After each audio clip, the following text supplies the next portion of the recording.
What is going on, everybody? Happy Saturday, happy Saturday, happy Saturday, y'all. Oh boy, we have had us a interesting and exciting little start to our week. And then we revved it up obviously towards the end of the week. Thursday's live, and then yesterday, obviously, our interview with Brian Norman Jr. And we're going to talk a little bit about him and Devin. I did see they did their face off. I got a couple questions for Devin and some of his fans, but we'll go ahead and get into that in just a little bit. We usually cover the news. I'm not sure how much news was between yesterday and today. I do know, obviously, that Tiger Johnson fought last night. We're going to look at some of his clips. I'm going to give you some of my ideas of what I thought about that particular fight and where I see him kind of going from here and all that mess. And then, obviously, we know our main event is Lubin and Ortiz, and we got some very interesting clips that I want to go over for them both. Um, and then we can get into who we see winning because I told you I want you Negroes on the record. Y'all love to come in here, diddy bop, flip flop, and some of y'all even get the pussy popping, honey, which y'all picks after that particular pick loses. So we're gonna get y'all on the. I'm gonna start pulling the records up too, goddamn it, to see who up here just talking and who up here actually know who gonna win or think they know, because obviously none of us really know until the fight is over, said, and done with. So let me just real quick say what's up to everybody in the building, and then I'm gonna see what little bit of news we got before we get into what we really came here for, and that is these messy men. So let me just go on. Hey, aircraft, where you been at? What's going on? All things. Yes, myself. I had to tell you I was coming. I was still downloading this clip of Devon's. We're gonna talk about Mr. Debo. Boxing outcome. Hey, how you doing? Fredo for life. What's going on? Oh, thank you, honey. Appreciate you. D1, what's going on? Mr. Shelton. We're gonna get into some of that too, Mr. Shelton, because y'all stress me.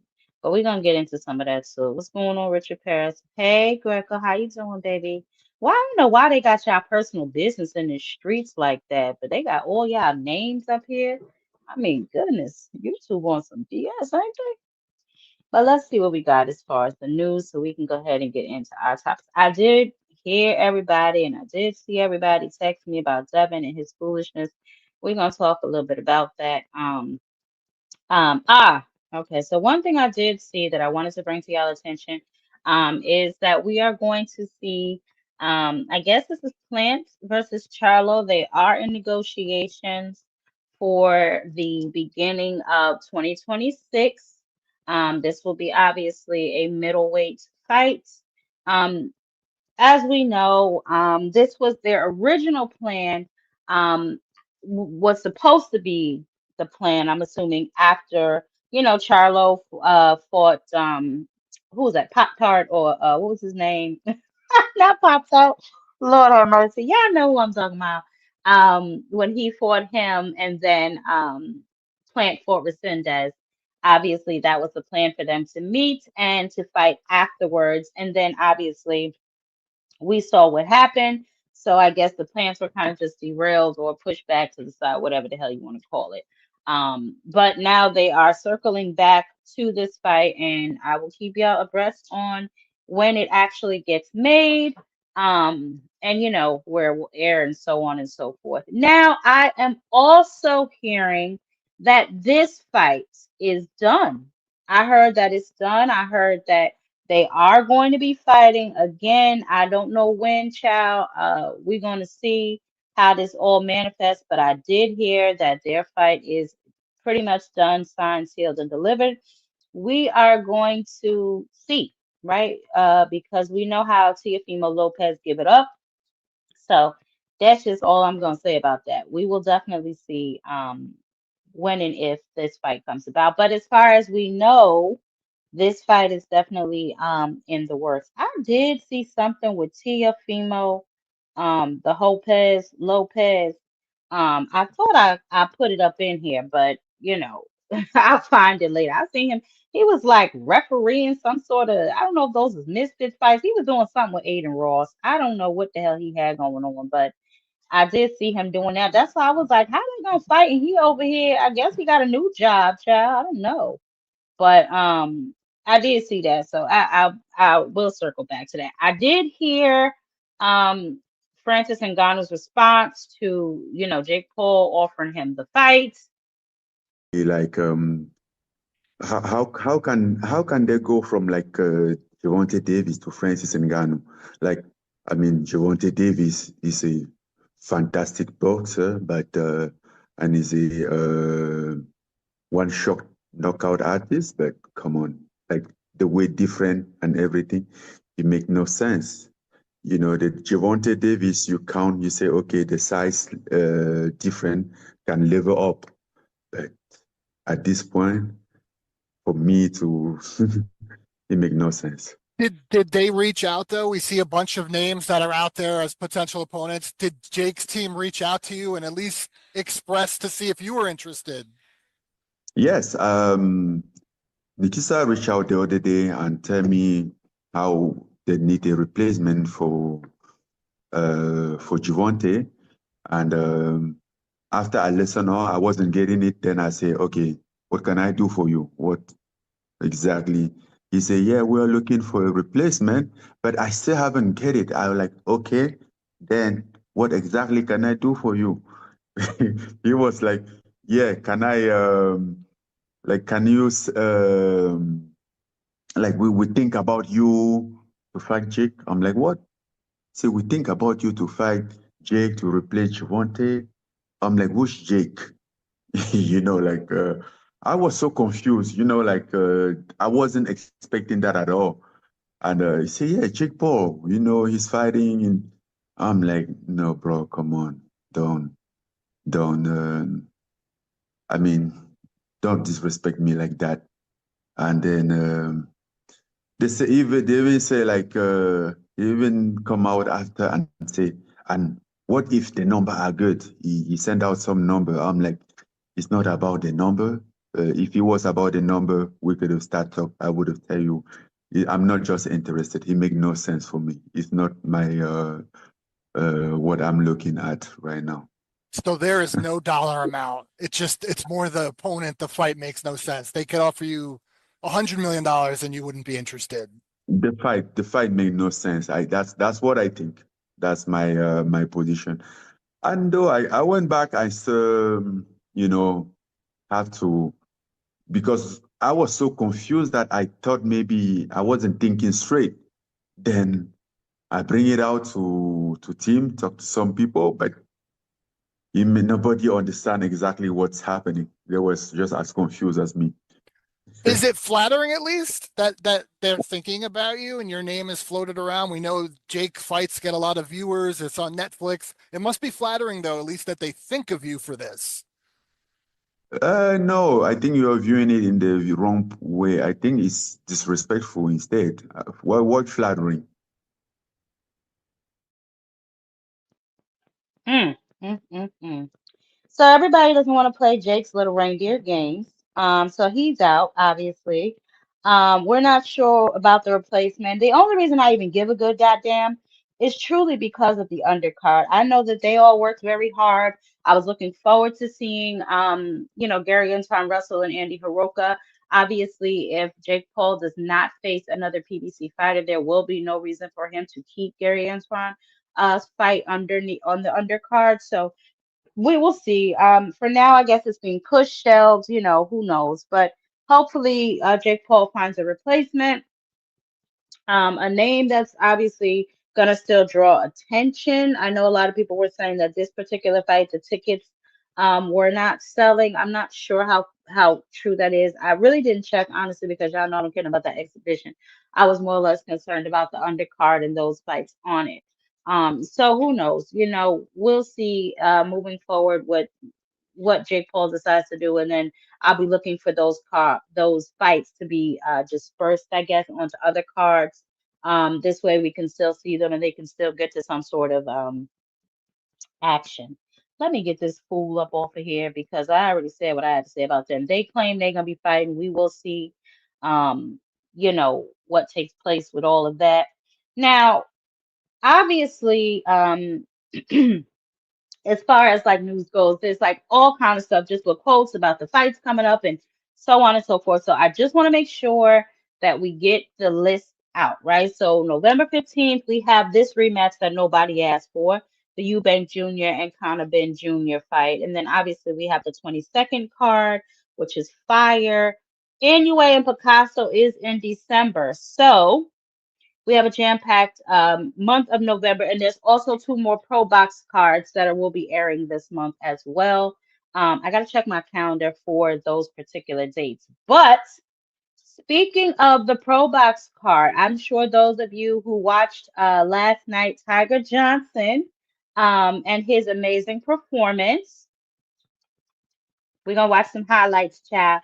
So I was extremely I don't want to say shocked, but I was like impressed because, as we know, Tiger has a very awkward style, awkward fighting style. So it's hard for him to kind of get fights. It seems like he may be in the same position as Albert Bell was in.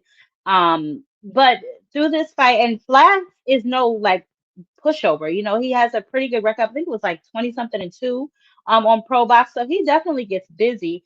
Tiger just made this fight look easy.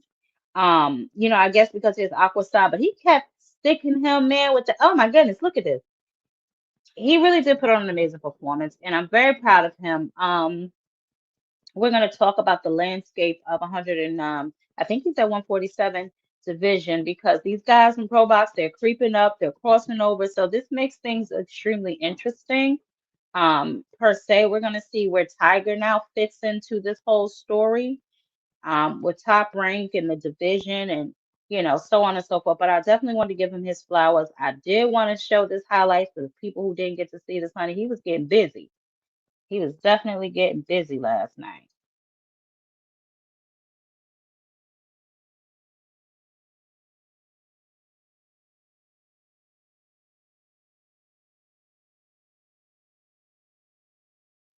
Yeah, that was I think the first knockdown or maybe the second one, if I'm not mistaken. But the boy hit the canvas several times. So I really not sure. They I don't want to say they didn't they stopped it when they were supposed to, maybe a little too late. Because that boy was pretty much gone on his feet. You could look in his eyes. So I don't know. But he definitely did his numbers. So I'm proud of him. Shout out to Tiger Johnson for the win last night. Um Also, obviously, um he separated from his trainer Prentice before this fight a couple months ago. So I guess this was kind of like, just a step out, a show up and show out fight. Like, I can do this, although we separated. Not really sure the terms, but I do know there was a separation. He looked a little better in this fight. Style still awkward. You know what I'm saying? So, there's that. But he definitely did. So now he good. Francis has the Tyson Fury and AJ money. So now he's good. Yeah, yeah. What's going on, right? It's Black. How y'all doing? Y'all make sure y'all smash the last knockdown flash combo. Yeah, man. Yeah, man. He definitely did. He definitely did. No, Raina, I haven't worked my way up to that yet, baby. And I kind of just like to watch without, it's because I watch without the sound on or nothing. Because as y'all know, sometimes y'all can get psyched up by some of the things that the commentators say, and you be like, where the hell they see that shit at? You know what I'm saying? So I like to watch with the sound off and just kind of enjoy the fights, make my little notes for when I start discussing them. But no, I haven't worked my way up to that yet. But I might do that. Not right now, nowhere near right now. But I definitely, when I work my way up to that, I will definitely let y'all know. But shout out to Tiger for winning his fight last night. So we will see what is next for the young man at 147. Obviously, let me see what he's ranked because I forgot what he was ranked. Let me see. Tiger Johnson boxer. I know he's definitely making a name for himself. I don't know who would. Okay, so now he's 17-0 after this fight last night. Let's see. Okay.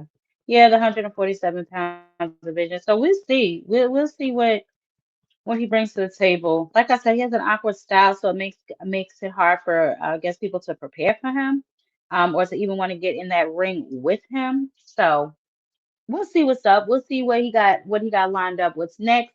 I know he has expressed some other fights that he definitely would entertain, but we're gonna see what Top Rank does for him and has going on moving forward for him. Now, speaking of Top Rank, and some of the people that frequent Top Rank, obviously, we do know that Brian Norman Jr. is with Top Rank. We know that Devin Haney spent some time over there at Top Rank. However, for whatever reason, Devin Haney is acting like, um, he don't know what that's like to be over there on Top Rank or to have a matchmaker when him and his daddy are the best matchmakers. I was trying to wait until I saw maybe Hacker or Frequent here because Frequent, look at the Lord, honey.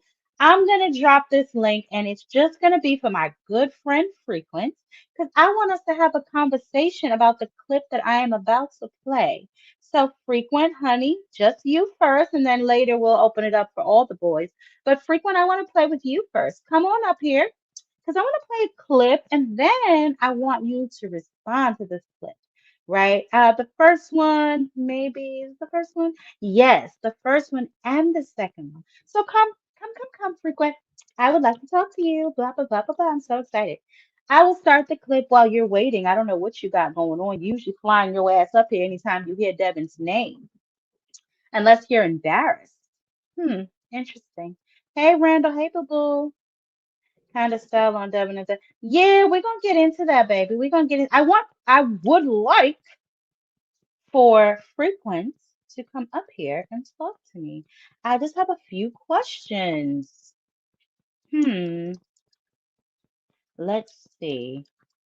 Let's see. I'm gonna put this on the screen and then we're gonna move along because I don't know why Frequent is scared to come up here. There was a few opponents tossed around for you over the last few months. First it was Ryan Garcia, then it was Teofimo Lopez, and now here we are with you set to face Brian Norman. Why was this the right fight for you? No, I mean, he's the best guy right now at 147. He was the best guy that was willing to step up and fight me. So here we are.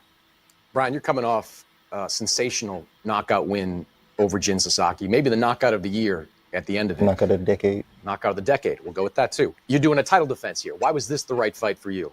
It's just who I am as a person. I love fighting the best, and like everybody say, he has the perfect style to beat me. I don't have feet. I don't have defense necessarily speaking, jab defense as they say. So he has the blueprint to beat me. So now I got to show y'all that I can do everything. Do you think you have the blueprint to beat him? Of course, yeah. I mean, I wouldn't have took the fight if I didn't think so.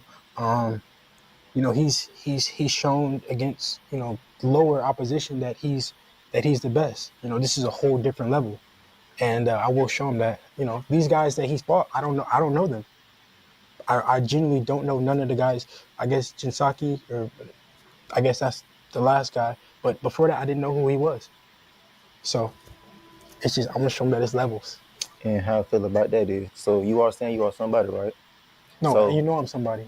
So you are somebody. If I wasn't somebody. Somebody, brother. Okay. I give you your credit. Okay. Boy, you the best of the best. Boy, you out here doing your little thug with us. You know what I'm saying? So I done knock your block off. Thank you very Can't much. nobody else say nothing else. That's how I feel about that. He suggested a couple of times that your level of opposition hasn't been very good. So suggesting that that's kind of why you're in this position right now. What do you think about that? I mean, I don't think it's easy to be a champion at all. No, Top Rank got the best matchmakers in the world. We both know that. Do we know that? Then you come up through Do Top we know Rank? that? Top Rank? No, Top Rank, no. But I don't know who you came up with. I ain't gonna lie to you. Yeah. But no matter who I fought in the past, anything like that, I'm here to prove that, okay, y'all say I haven't fought anybody in the past, anything of that nature. But look at this. The great Devin Haney, the Dream, and Debo Haney, and things of that nature. Well, you bad, you feel me? So after I beat this one, what can y'all say then? Who y'all gonna throw at me next? Because I'm gonna walk through this one. You don't believe that. I don't believe that? Well, I'm gonna show you that. You don't believe I'm that. gonna show you that. You don't believe that. You've probably watched some of his fights, or at least highlights of his fights. When you see how he fights, what do you think of his style? I think that he can punch. I do think that. I'm not blind, I'm not oblivious to it. I think that he can punch. But that's it. I haven't seen nothing else. You've faced some power. Mm, mm. Child, the shade, honey. So I just have a couple of questions. I thought I was going to be able to ask them to Frequent. I'll ask them anyway, and then Frequent, you can come back up here, honey, and maybe answer them for Mother. So his question was, who are you, child? That's what he asked Brian Norman Jr., right? So Brian, such a humble soul, such a humble young man. Mother, on the other hand, is not so humble. How you gonna ask a man who you asked to be in your sparring camp for your last fight, who is he? How you gonna ask him that? How you gonna ask a champion who is he, right? So, you love to say, who is this guy? Devin Haney, who the hell are you? You know what? Frequent, hurry up. I'm gonna play this next clip and then we'll revisit the conversation. Garcia, certainly. Vasily Lomachenko, 135, could crack. Do you think you've ever faced someone with this kind of power? I think everybody at the top got power. I think you go in there and you let anybody hit you. My little brother, I stand right there and I just let him hit me. It's gonna hurt too. So of course he got power, but he's got power against guys we've never seen. I do think that he can punch. Don't get me wrong. I do think that he has power, but he's showing it against guys we've never seen before. I don't know these guys that he fought. You don't know him, mean nothing, Jack. No, I've been boxing for how long? I've been at this top level. Just because you don't know the people don't know these people. The world don't know these people. I don't give a damn what these folks know or don't know. I know when I carry these motherfuckers. No, I do believe that. I do believe that you got power. I might touch your arm and your ankle go. Sound good.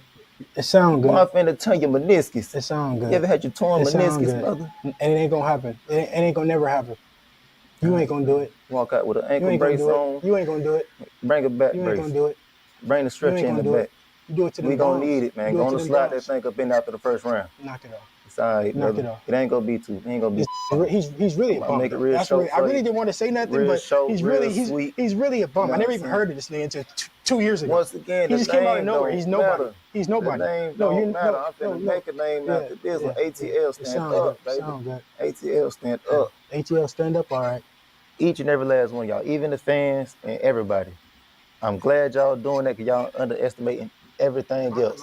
So you can keep talking about the power, but that's just what just put it all together. It's skills behind everything I do. It's a whole IQ behind everything I do. You said a moment ago that he's a bum. Yeah. You think that? Yeah, I do. So you think champions are bums? Who? So you think champions are bums? You think anybody can be a champion? What champion though? Yeah, no, I think anybody can be a champion. You think anybody could be a champion? I think that. So you've been training your whole life. I think Jake Paul could be a champion. I don't know about that one. I think Jake Paul could be a champion. All right, now you're pushing it, Jack. If you moved right, you can be a champion. If you moved right, you can be champion. If you moved right, you can be champion. Top Rank has showed it over and over and over again, and they showed it with you. I studied the game. No, I studied. No, check yourself. Check yourself. Check yourself. Do you think? This is just disgusting. I'm disgusted. Now champions ain't nobody. All the trinkets that y'all love. Right there he go again. Calling this man a bum. Talking about anybody can be a champion if they moved right. I wonder what he mean by that. There were several fights that Devin should have taken that he did not take. The Sandor Martin fight, he wanted to say it was because of the funds, but I thought you fight anybody. I thought you don't duck no smoke. Now, the Shakur situation, that might have been on Shakur, but you move very strategically your whole entire career. Once again, the Ryan Garcia fight, he's a C-plus fighter. I'm an A-level fighter. How a C-plus fighter beat the dog shit out of you? I don't want to hear nothing about no Ostarine, because the Ostarine ain't have nothing to do with you abandoning your game plan and constantly getting hit with the same goddamn punch. Had nothing to do with that. Lomachenko gave your ass problems. Champions now are bums, huh? This is ridiculous. Yes, honey. Yes. Frequent. Mother needs answers. Mother needs answers, honey. Champions are bums. What? Who said that?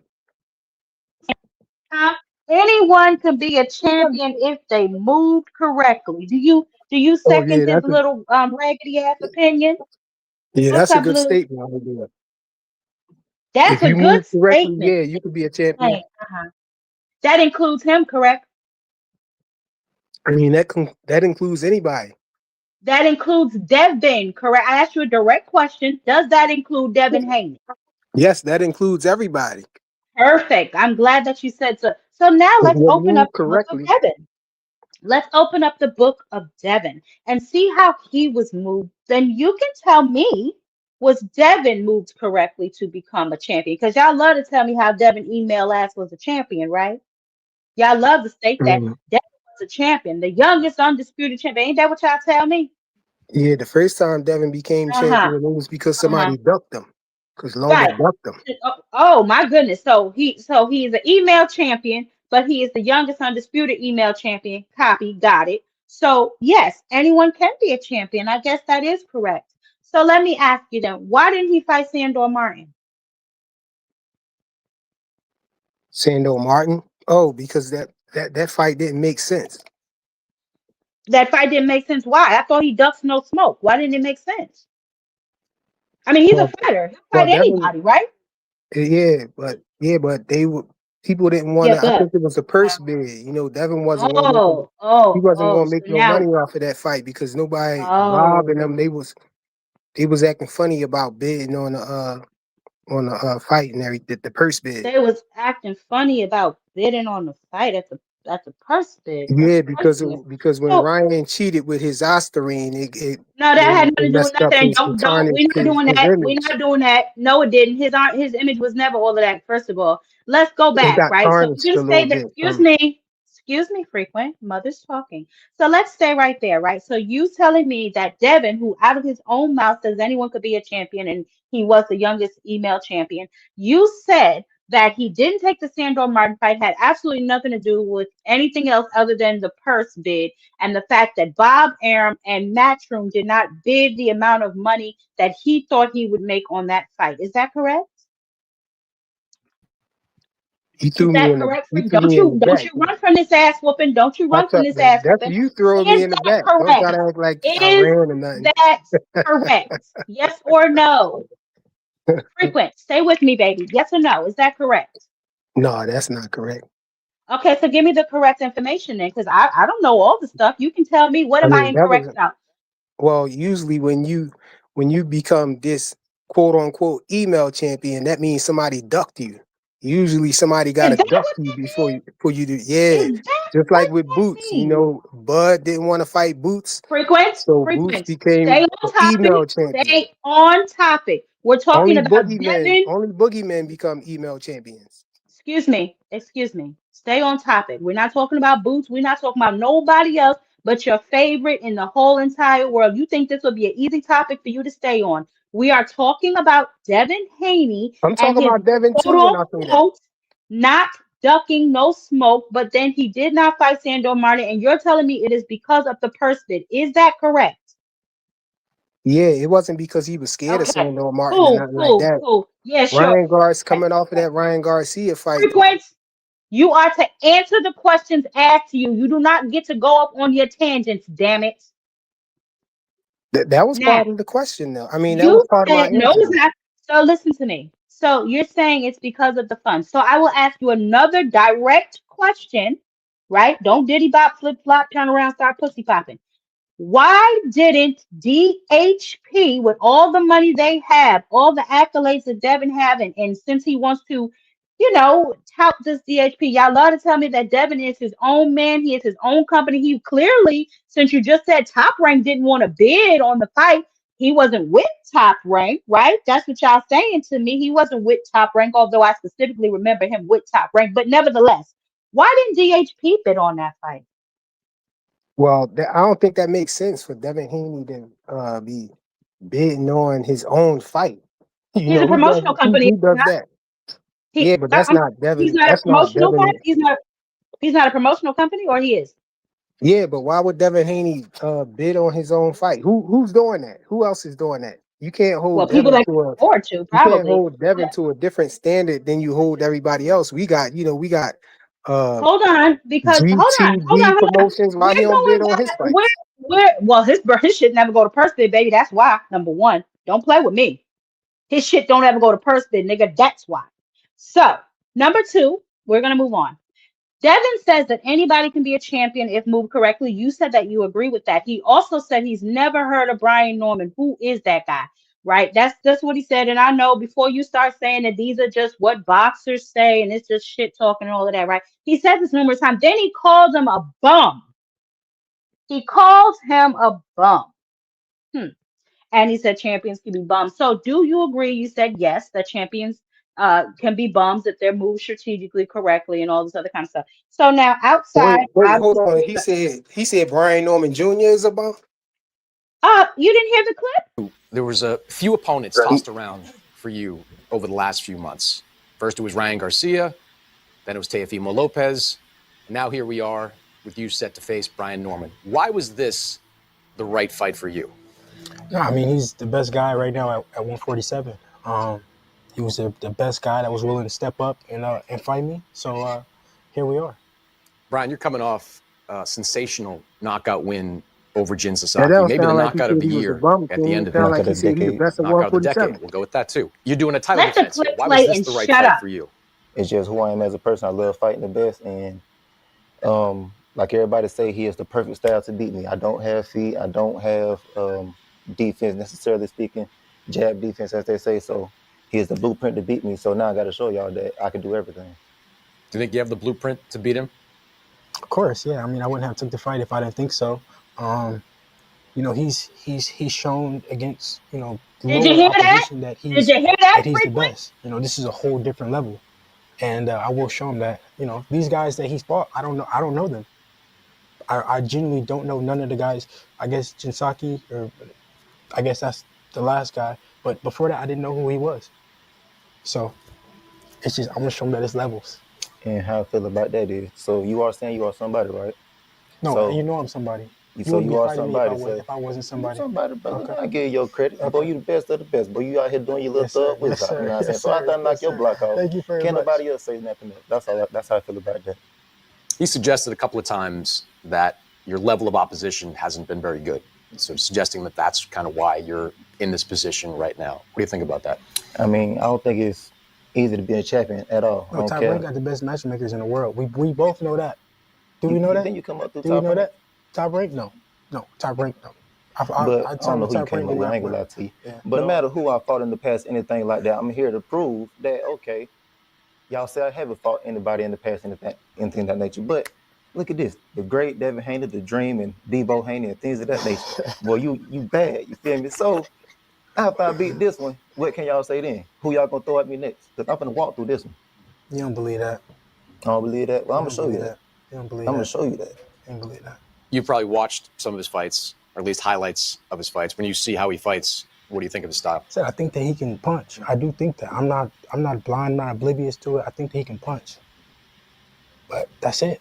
I haven't seen nothing else. You've faced some power. I'm sorry, I missed the part where he said that Brian Norman Jr. is a bum. Yeah, it must be in the. Don't antagonize me. Don't. Certainly, Vasily Lomachenko, 135 could crack. Do you think you've ever faced someone with this kind of power? I think everybody at the top got power. I think you go in there and you let anybody hit you. My little brother, I stand right there and I just let him hit me. No, he don't have no power. So of course he got power, but he's got power against guys we've never seen. I do think that he can punch. Don't get me wrong. I do think that he has power, but he's showing it against guys we've never seen before. I don't know these guys that he fought. Jeff, you don't know him, don't mean nothing, Jeff. No, I've been boxing for how long? I've been at this top level. Just because you don't know the people don't know these people. The world don't know these things. I don't give a damn what these folks know or don't know. I know when I carry these mother. I do believe that. I do believe that you got power. I might touch your arm and your ankle go. Sound good. It sound good. Well, I'm finna turn your meniscus. It sound good. You ever had your torn meniscus, brother? And it ain't gonna happen. It ain't gonna never happen. You ain't gonna do it. Walk out with an ankle brace on. You ain't gonna do it. Bring it back, brace. You ain't gonna do it. Bring the stretcher in the back. You do it to the We gonna need it, man. Gonna slide that thing up in after the first round. Knock it off. It's all right, Knock brother. it off. It ain't gonna be too. It ain't gonna be. He's really a bum. Make it real short. I really didn't want to say nothing, but he's really a bum. I never even heard of this nigga until 2 years ago. Once again, he just came out of nowhere. He's nobody. He's nobody. The name don't matter. I'm finna make a name after this one. ATL stand up, baby. Sound good. ATL stand up. ATL stand up, all right. Each and every last one of y'all, even the fans and everybody. I'm glad y'all doing that because y'all underestimating everything else. So you can keep talking about the power, but that's just what just put it all together. It's skills behind everything I do. It's a whole IQ behind everything I do. You said a moment ago that he's a bum. Yeah. You think that? Yeah, I do. So you think champions are bums? Who? So you think champions are bums? You think anybody can be a champion? What champion though? Yeah, no, I think anybody can be a champion. You think anybody could be a champion? I think So you've been training your whole life. I think Jake Paul could be a champion. I don't know about that one. I think Jake Paul could be a champion. All right, now you pushing it, Jack. If you moved right, you can be a champion. If you moved right, you can be champion. If you moved right, you can be champion. Top Rank has showed it over and over and over again, and they showed it with you.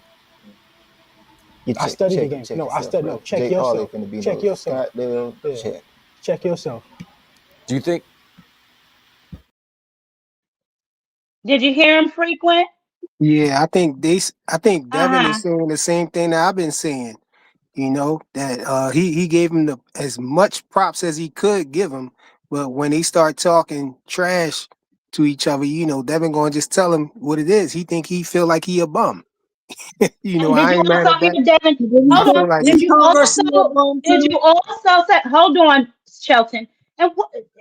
I opened that link was really just for Frequent because I wanted to talk to him, but it's whatever. So Frequent, did you also hear him say? Did you also hear him say, "I wouldn't have taken the fight if I didn't think I could beat him"? Did you hear him say that? That was because they asked him why he took the fight. You know, did he think he could beat him? They asked him, did he think he could beat him? Stop putting words in his goddamn mouth. That ain't what he said. He said, "Why did you take this? I wouldn't have taken this fight if I didn't think I could beat him." Yeah, that was Devin's response to what? What did that mean to you? What did that mean to you, Frequent? Well, would that mean that Devin only takes fights he knows he can win? No, I know that's the narrative you trying to push it to. No, that's not. Hold on. How am I spinning a narrative when I'm literally repeating what came out of Devin Haney's mouth? Yeah, but you imply the part that you implying is the narrative. See, Devin Haney said he wouldn't have took. Devin Haney said he wouldn't have took that fight if he didn't think he could beat him. So what he's saying by that is, you know, he's speaking to all of these people saying, "Oh, Devin was forced into the fight, or he didn't really want to fight him." And he's saying, "Why would I take this fight if he said I wouldn't have took this fight if I didn't think I could beat him?" Your interpretation of it. Well, that's exactly what the hell I just said, Frequent.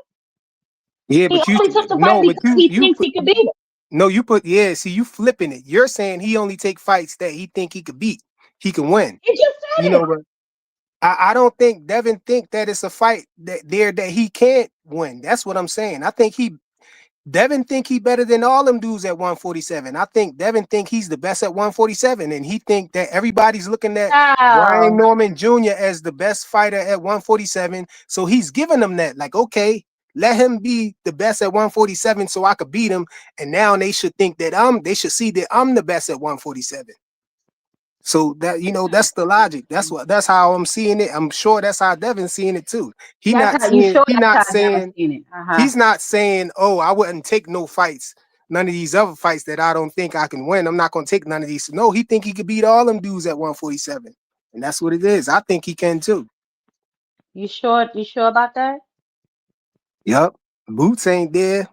I think that's the hardest. That would have been the hardest fight for him. Look at you. I think if Boots was there, that was the hardest fight for him. But without Boots there, I think he could beat all of them dudes easy. Lead, I remind you, he said the very same thing about Ryan Garcia. Yeah, but we ain't know Ryan was going to cheat like that. But well, first of all, before we even knew anything about some goddamn Ostarine, we saw Ryan whoop his ass, right? That don't mean the Ostarine wasn't there because we ain't know yet. This is too much. Your logic ain't logicking. You're an idiot, Frequent. No, you love to spin shit, right? The words that come out of his mouth, you gonna sit up here and tell me what he meant, how he meant it, and everything else. But the moment I say what he said, I'm creating a narrative. All I did was repeat what the hell his little silly ass said. You don't realize how crazy that comment was just now. You said before we knew he had Ostarine, Ryan beat him up. I mean, that don't change the fact that he had Ostarine in the system. Frequent. The man cheated. That don't change the fact that he cheated just because we didn't know. That's like saying if a tree fall in the forest but ain't nobody around, is it gonna make noise? Oh, all right, go Okay. ahead. Thank you, Frequent. What's up, Mr. Shelton? I just want this fight to be over with. I'm sick of this kid. Which one? He's talking a whole lot. He's doing a whole. The kid, the Haney kid. He's talking too much. Yeah. Real slick. Too much. He always running his fucking mouth. Shelton, But salute. that's what Devin What's up with does. you, bro? And he's supposed to be confident, I guess, about whatever the case may be that he got going on. I don't know what the hell he got going on, but to me, he He just admitted. disrespected his opponent, calling me a bum. The man ain't fought nobody. Okay, well, who have you fought? You ain't fought nobody at 47. So what are you talking about? Hey, Jab Queen, I saw that interview you did with Brian Norman Jr. I thought that was real good. I like that. And I like the fact that you was telling Brian Norman Jr. that what you want him to do is box Devin. Because a lot of people think that he can't really box Devin. And when you said that and he was laughing and stuff, I said I hope he do go out there and think that he can box Devin, and that's gonna be an easier win for Devin. First of all, He Frequent could box him. Flyer. First of all, I'm glad that y'all are sleeping on his boxing skills. I really am. More importantly, I would prefer that because I'm sick and tired of everybody just acting like when somebody has power, that's all that they have. It's just some type of brute. I'm just gonna throw punches till some shit lands type of shit. Because that seems to be what I see taking place a lot in the boxing community. All of a sudden, if a nigga got power, it's like, oh, that's all y'all care about is somebody with power. But in order to land that power, you have to have some sort of boxing ring IQ. You have to have some sort of timing skills, and you have to be able to corner a motherfucker to get that kind of power shots off. So I love the fact that people think all Brian Norman Jr. has is power.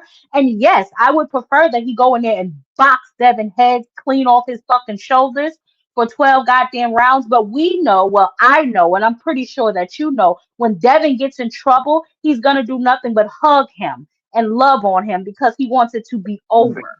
So yes, I meant that wholeheartedly. I think Brian Norman Jr. power is overrated. This power that y'all talking about, well, we're gonna like see. We're gonna see on the world beater 22nd. power. We only saw We're him gonna knock see one on the guy out 22nd. that First of wasn't all, we're on the gonna see level. on the 22nd. We're gonna see on the 22nd if that power is real, right? So when Devin loses memory for 6 weeks, I No, want you I to keep really, that same goddamn attitude. no, I When really Devin hope asks, that. "Oh, remember the last goddamn thing that he did," I want you to keep that same goddamn attitude. See, the problem that I have with some of you fans is I have already said that Devin is a really good boxer. I think that he is really good. However, this elite boxer that y'all keep speaking of, I just don't see it. I just Man, don't. I'm sorry. I hope that battery you put in his back was an energizer and it's Put gonna your last damn battery all the in his way up into the goddamn fight back. because I want him to Oh, come out get there your thinking raggedy that ass he on can out do of here. that. Boy, I really would like to know what fight are you gassed up off of Devon's where he didn't have the height and reach advantage of his opponents, and he went out there and put on some sort of master class of boxing. Let me know the fight. No, what I'm saying is what I'm I asked you saying. a question, Frequent. Which fight can I pull up the tape to see this master class of boxing where Devin Haney didn't have the height and reach advantage over his opponents? I mean, for you to say that, it's not like Devin can change his physical Oh my attributes. God. It's not What his fault is that the fight? all of What these is people the that he fight, bro? What Ryan is the Garcia. fight? How about that one? It wasn't Come Ramirez the on, same bro. size Come as on. Devin? This Wasn't is y'all saying ridiculous. right before the Did you Ramirez say fight? Ryan Everybody Garcia? was saying right Did you say before the Ryan Garcia fight? right Did you before just say the Ryan Garcia? Yes or no? Is that what you yeah said? you heard me say that, but I'm Okay, saying I'll pull that the fight up. That's the Ramirez fight fight. you want me to look at? That's the fight you want me to pull up, Frequent? Give me 1 second. I'll pull it right Well, on up, baby. no, you don't got to pull it up, but we know because Ryan I just cheated. said That what one fight is can I exempt. watch? But I we just do, asked you. This is what you You s- told me, Frequent. you asked me. Your question was, what fight can we point to where Devin was showing off his jab and his his boxing skills Is that what I with said? a I said that elite boxing skills. That is correct. with a fighter that was his size, where he was, that he didn't have the height over and all of that. So Ryan Garcia was the same Okay, size so as Devin, pretty I'll pull much. up that fight But because you just said Ryan Ryan Garcia. I'll Garcia pull up cheat. that But fight. Ryan 1 Garcia second, let cheated me pull though. up the fight. Hold on. You Okay, said why the you pulling Ryan it up? Garcia fight. Let me pull that up, baby. Let me pull Okay, that why up you for you pulling? so we can Okay, go why you ahead pulling and it watch up? it. Just Because you let me said the finish. Ryan Garcia fight. I gotta stop What talking you for you to got? pull it up. I'm still talking. I was trying to say that I don't know in the why you Ryan still Garcia talking, but go ahead. those rounds where we saw Ryan Garcia not knock Devin down, Devin won all of those rounds. Devin was clearly So was that outboxing Ryan. okay? So okay, so cool. So those rounds that he won, right? That he was outboxing Ryan. Was the Octarine taking a break? Yeah, Ryan was taking a break. We saw what Ryan was doing. He was getting away with it. Octarine He was wasn't allowed. working I in think those rounds. he was Okay, so I got it. unfairly I allowed. got it. He was unfairly Right, allowed to right. take breaks because he was clearly turning his back Unfairly in the fight. allowed to take breaks. Just like He they was only turning counted his 3 he was knockdowns turning. and Devin was knocked down like 7 times, like that. Why you trying to stop me from saying what I'm saying though? He was Because what you're clearly saying is a turning bunch around. of bullshit. That makes no No, it's sense. So not. you telling me, Anybody. yes, it is frequent. You told me earlier that we can't count the Ryan fight because Ryan cheated. You sat on my panel 2 seconds ago But and you said said you that. about to So pull then it up I though. So asked you, hold you on. said you about to Then pull it up. I asked you, frequent. Stop talking when I'm talking. Then I asked you, point me to the fight where I can see this elite boxing skills on display when Devin didn't have the height or reach advantage. You said Ryan Garcia fight. So I Did said, Devin have the okay, height and I'll reach pull it over Ryan up Garcia? and this is the fight that you told me, frequent. I'm going by what you I'm said, baby. asking you, is that a valid answer though? I said that fight. That's the answer you gave But I'm me. asking you, is that suffice for you? Is that a valid answer for you? Do you think that It wasn't a fight? Huh? I mean, he didn't have the age or the height or the reach advantage on Ryan. Okay, So that's what I that's a asked valid you. answer. Okay, so now But what I was how can saying it be about that valid fight when you is just said no? You cannot say it's a valid answer when you said that fight don't count. You okay, just said then don't use that fight. Then I said the other fight I used was the Ramirez fight, but you backed me up to the Ryan Garcia fight. I So didn't back we you up. going That's what came out of your mouth, frequent. okay, You then let's said move that. to the right. Well, we can move to the Jose Ramirez fight though. He was another guy who everybody was saying, "Oh, this is the first time that Devin Haney is facing somebody his size." And everybody was looking for Ramirez to You catch. mean the fight that he was on his bike the whole time?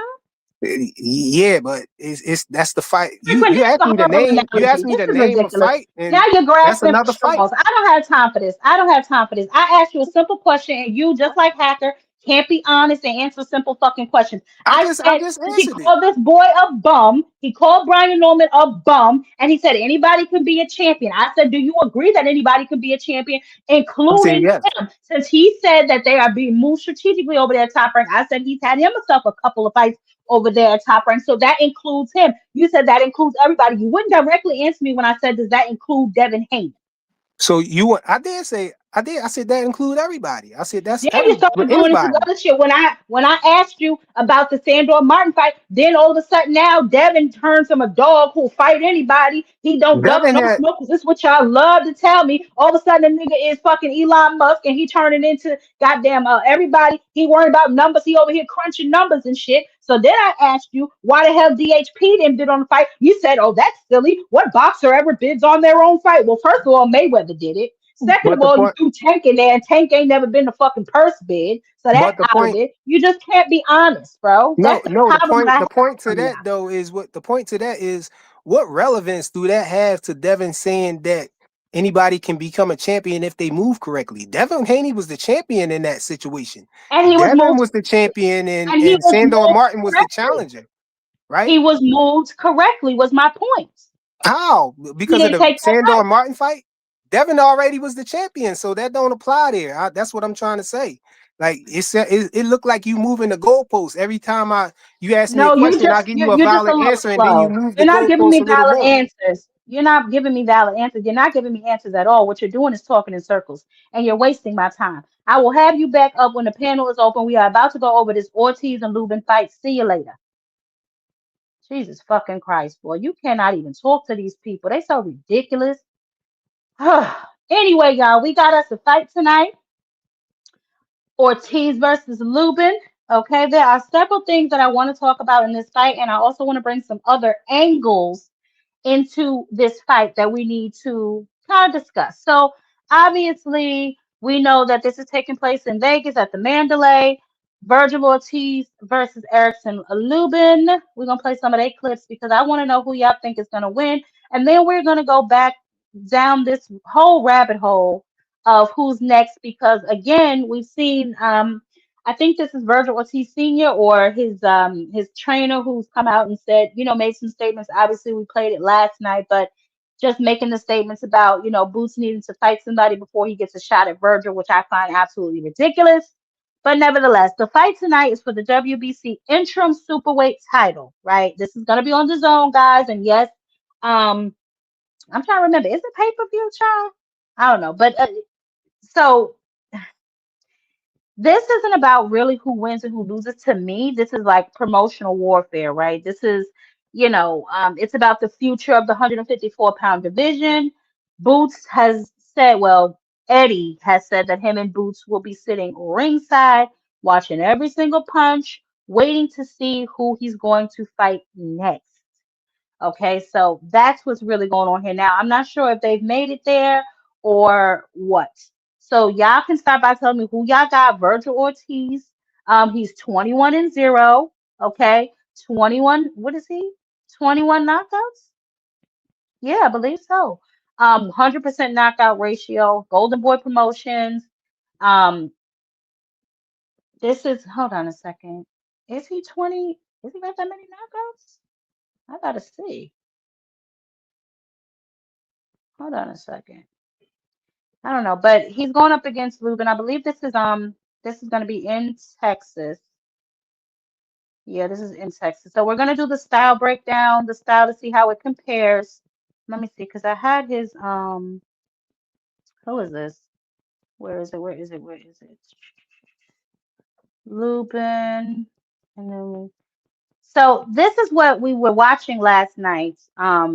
This was after their weigh-in. This was after the last press conference, I think. What people don't know and what people believe is what one thing that Eddie Hearn could say. We're gonna show up because that's the fight we got next. We already got the contract signed. That's not reality. We know that's all just Eddie doing his job. Eddie's great at what he does. Boots doesn't want to fight Vergil. Boots is not going to fight Vergil next. Whatever they say, oh, there's a signed contract already. That's all bullshit. There's Boots is not going to fight. Boots is not going to fight Vergil next. He's going to show up. Why didn't they call us up and invite us to his fight 2 weeks ago or 3 weeks ago, whenever he just fought recently? You come to ours, we go to yours. We promote the fight. That would have been the perfect idea to do. But they want to show up, and they are going to show up. That doesn't make a difference. Vergil's going to do his job. But, that's just kind of like trying to get the media, the press to believe that they're ready for the fight. I know they're not. I know they already have a date where they already have, a possible opponent already. So it's all part of the show, part of promoting the event, part of promoting his fighter, and Eddie's doing a great job doing it. Given on Saturday night, after the performance, Vergil, Oscar said that if Boots sees him in person, he's not going to want to fight him anymore. Especially if Oscar was right. Especially when he I'm pretty sure they're going to have him somewhere close to ringside. He's going to hear it. He's going to see it. He's definitely. I'm telling you, he already knows. It's part of the promoting his own fighter. Eddie does a great job at what he does, but I know for a fact they're not going to fight. So now I found that extremely interesting. Like I said, we did watch that, but I wanted to go back and see, just kind of listen and figure out what the hell was going on with this whole situation because we do know that Eddie did say they were going to that fight. Eddie did say, they were pulling up. Now, mind you, Eddie Hearn says a lot of shit, right? We know that Eddie Hearn says a lot of things that aren't necessarily true. But I did hear Boots also speak on it. Boots also said that, that was their plan, that they wanted to go out to that particular fight just to see who would win, to apply some type of pressure to Vergil Ortiz. Or Lubin has expressed that he's not interested in fighting Boots. Boots does not have a belt. This is what he said, right? Which didn't really make any sense to me because Virgil doesn't have a goddamn belt. So I'm not really sure what he meant by that. But this fight, Virgil Ortiz's style, right? What do we think type of pressure it is going to bring to the table in tonight's fight, right? Now, if I'm going to be honest with y'all, there was some other let me see, because I have the whole card here. Hold on.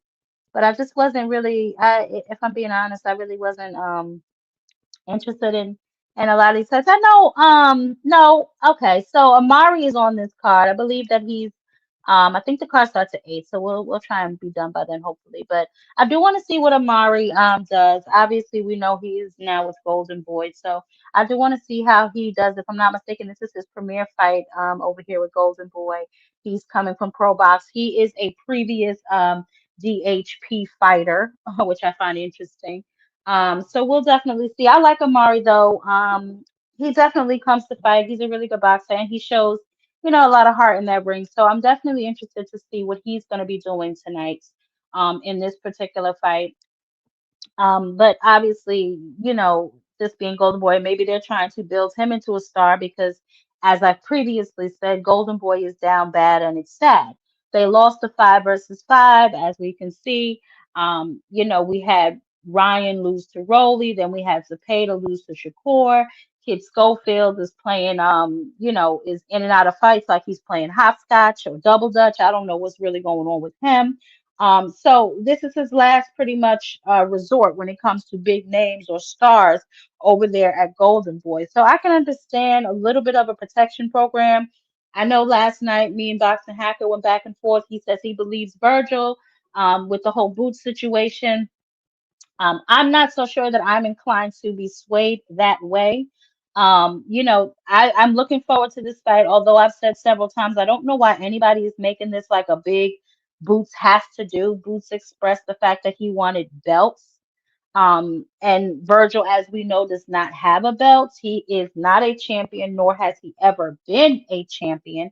So I'm not really sure what the big deal is. However, I am looking forward to that fight just because the same reason I guess that I'm looking forward to a possible match between Shakur and Javante. I'm just tired of hearing the fans talk about the shit.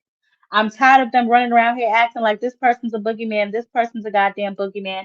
I really want to see if you are the boogeyman, right? Like, so Virgil, I think is he's a good fighter. He definitely is. I'm not saying that he's not, and he's definitely fought some good competition, but we still have to see. You know what I'm saying? We don't know who would win in a fight between him and Boots. You know what I'm saying? So we have to keep that in mind. And then we have to remember, is this something that Oscar is really looking to make happen? Uh Eddie seems interested, but I'm not really so sure that Oscar is. I'm not so sure that Oscar believes that Virgil can win. So there's that. But I do want to go over some of his stats. I want to play some of his clips so we can just see what we might be working with. I got some of Lubin too, a younger Lubin, because we know Lubin been in some fights, child. Lubin been in some dog fights. That's another thing that I want us to keep in mind. Lubin has been in some wars, right? Almost like I don't want to say like Tevin Farmer. It's not giving Tevin Farmer, but it's similar to that situation, right? Like so, he's still a good boxer. He's still a good fighter. Lubin definitely got some dog in him. I do not see Virgil walking through him, but at the same time, he got a lot of wear and tear on him. So, we're definitely gonna see. Um, Ortiz is probably looking to play the volume game, right? Throw 70 to 80 punches per round. You know what I'm saying? That can be exhausting on its own to deal with. But I don't know why the hell this his highlights saying low. Let me see something. Let me go with Lubin's breakdown then. Because I had both of them. I wanted to kind of just see like what we were getting into for some of this. But so let's do this. So I think Lubin is, what is he? 26 and 2 with 18 knockouts. But let me see. Let me pull up his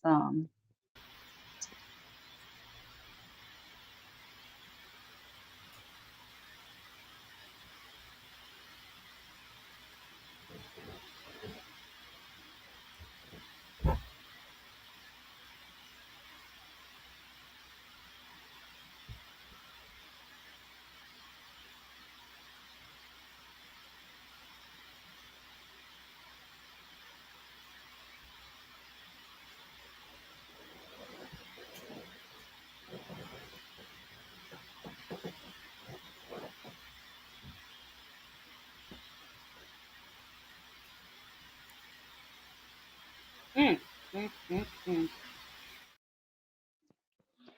So that was I guess I don't want to say like, well, yeah, a young Erickson Lubin. Um, getting to some of that smoke when he, I guess, before he had all that wear and tear on him. I'm not really sure. Ramos really won versus Lubin. Oh, okay. Zero head movement. Okay. All right. So we're not giving Lubin a chance, y'all? We're not giving him no chance at all? I mean, I think he's a student of the game, right? He doesn't just like throw a lot of punches. It looks as if he was setting up some traps, He uses feints, maybe. He uses angles. He may have that with the southpaw advantage. He has good counter punching abilities. Now, he is what is he, like 30 years old? I think 33 in boxing years. Especially at that particular division, you know what I'm saying? Now I know I said that I have Vergil Ortiz winning, right? But I do have Lubin making it a dogfight. And I'm gonna and like I said before, he has a lot of wear and tear on him.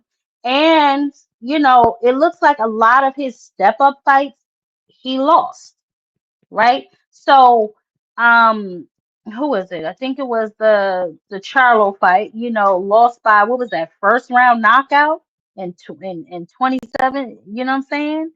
Um, so Sebastian Fundora, he lost, which they claim it was a controversial split decision. You know what I'm saying? But he has fought at the highest level, right? He's fought world champions, right? He's been on the big stage. He's felt the pressure. That kind of experience, do y'all think it matters? Right? Like, do it matter? Y'all just, yeah. Poor Lubin. Child, ain't nobody giving poor Lubin a chance in hell, huh? It's a damn shame. Mm-mm-mm. We know that Ortiz is going to come forward. He's going to throw punches and bunches. We know that. We know that, he's going to make it. Well, from what he says, he knows, what he's in for, basically. But he says, listen, it's over for this nigga. You know what I'm saying? So, but let's take a listen to what Lubin had to say first. I think this was a YSM interview he did like 3 days ago. It's a special fight. I'm crossing over to the zone and on the Golden Boy card, and I'm at his home, and my back gets to the wall, and I get excited. Like this shit right here it's gonna make for, the better the story, the better the glory for me. So, I know you said that you feel like your back is against the wall. I know you're gonna come out swinging and things like that. But I mean, you've been in this situation before, maybe not to this exact extent, but with the Jesus Ramos thing, he was like one of the biggest prospects slash to contenders, really, looking for his own title fight. You kind of came in there and ruined all of those stuff. Do you lean on that experience, or do you kind of lean on other experiences from like things in the past where people got like big fights lined up and somebody comes in and ruins it? Whether it's like Buster Douglas that messes it up for Evander Holyfield and Mike Tyson, Andy Ruiz messes it up for Deontay Wilder and Anthony Joshua. Do you look at like those stuff, or do you just focus on your own experiences? all of it. My own experiences. Like the Ramos fight.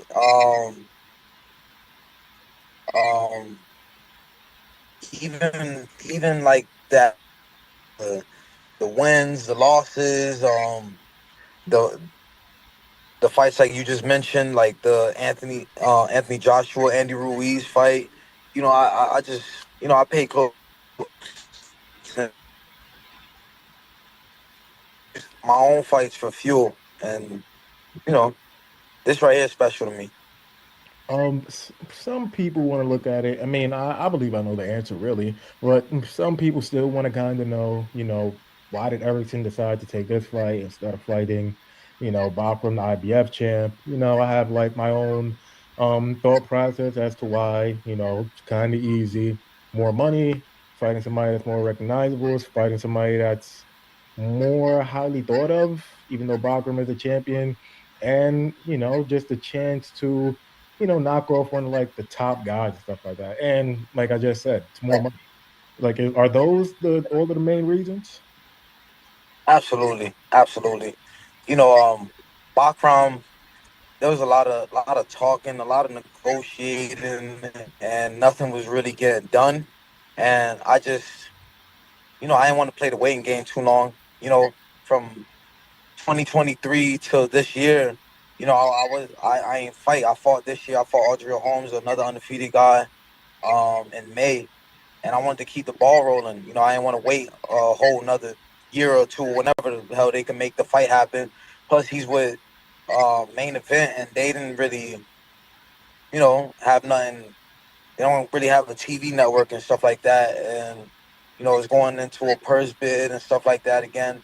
And the Vergil Ortiz fight was just something that they laid out there and put out there, and it was just an easy fight to make happen. And they had the venue set up, they had everything already set up, and they just needed a dance partner. And I just felt like, the WBC interim title is a prestigious belt, and the WBC title is held by Fundora, and that's definitely a fight I want to get some get back on. I want to get some get back against Fundora. So, I gotta go through that fire, man. I gotta go through that fire. I gotta fight guys like Vergil Ortiz. I never duck no smoke. Like, when it comes down to the top guys, who they mention as the top guys, like, I want to fight all of them, all of them.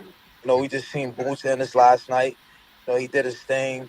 They're trying to make a fight with him and Vergil Ortiz. So me and Vergil, both of us got big plans in mind. So, he's looking to fuck up my plans, and I'm looking to fuck up his plans. So, he's a respectable dude. It was an easy fight to make happen, and the fans are in for a treat November 8th.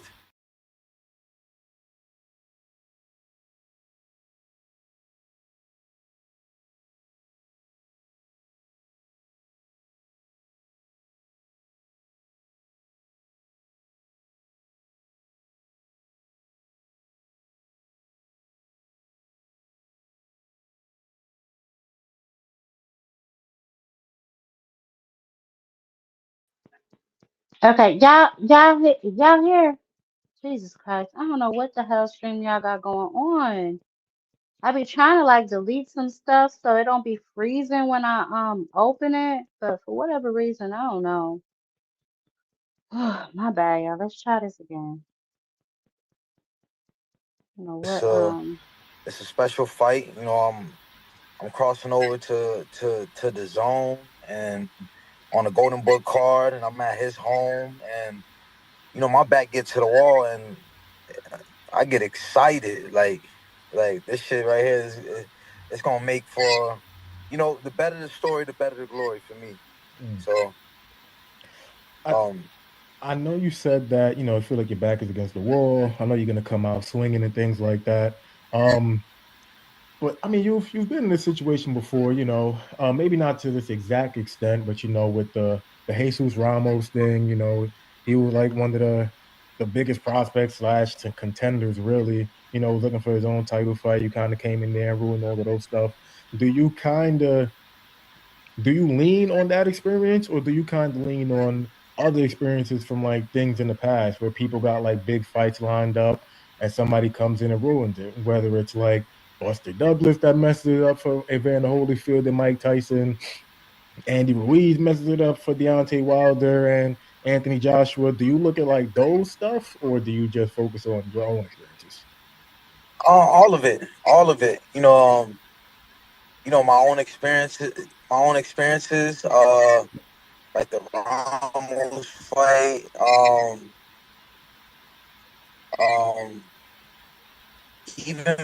even like that, the wins, the losses, the the fights like you just mentioned, like the Anthony Joshua, Andy Ruiz fight.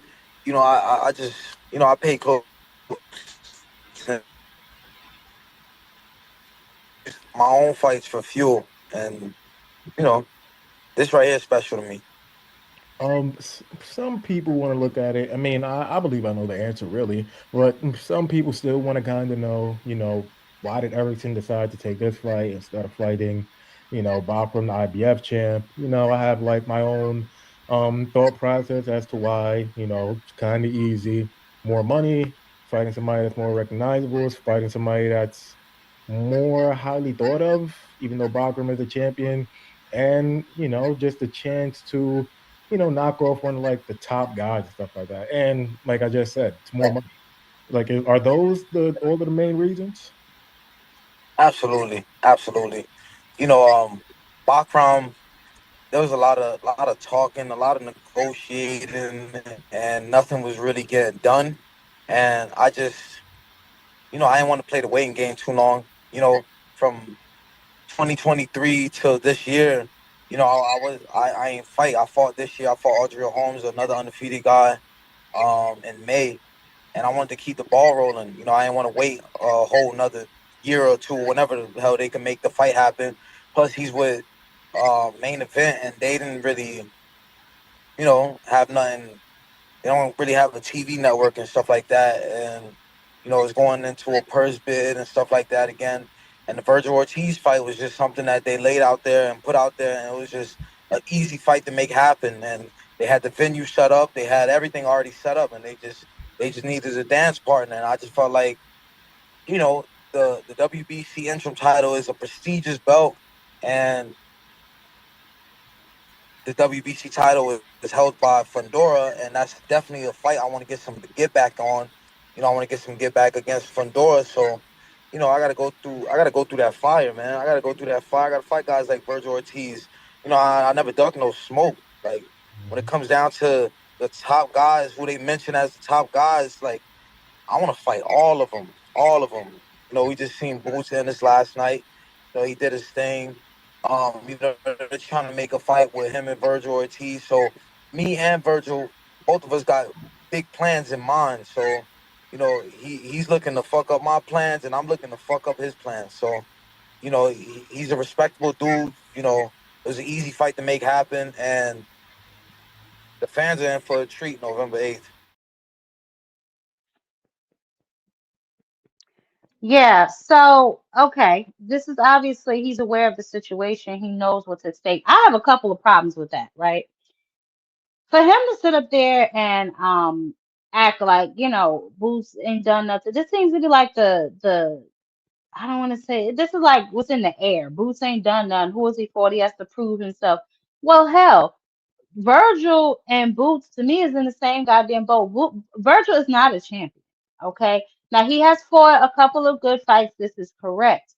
But it ain't like he fought no damn Fundora. Lubin, his resume is a little better to me than Virgil's. You know what I'm saying? So if you fight a nigga like Virgil, why wouldn't you fight Boots? With this whole conversation that he needs to do something, he needs to prove himself.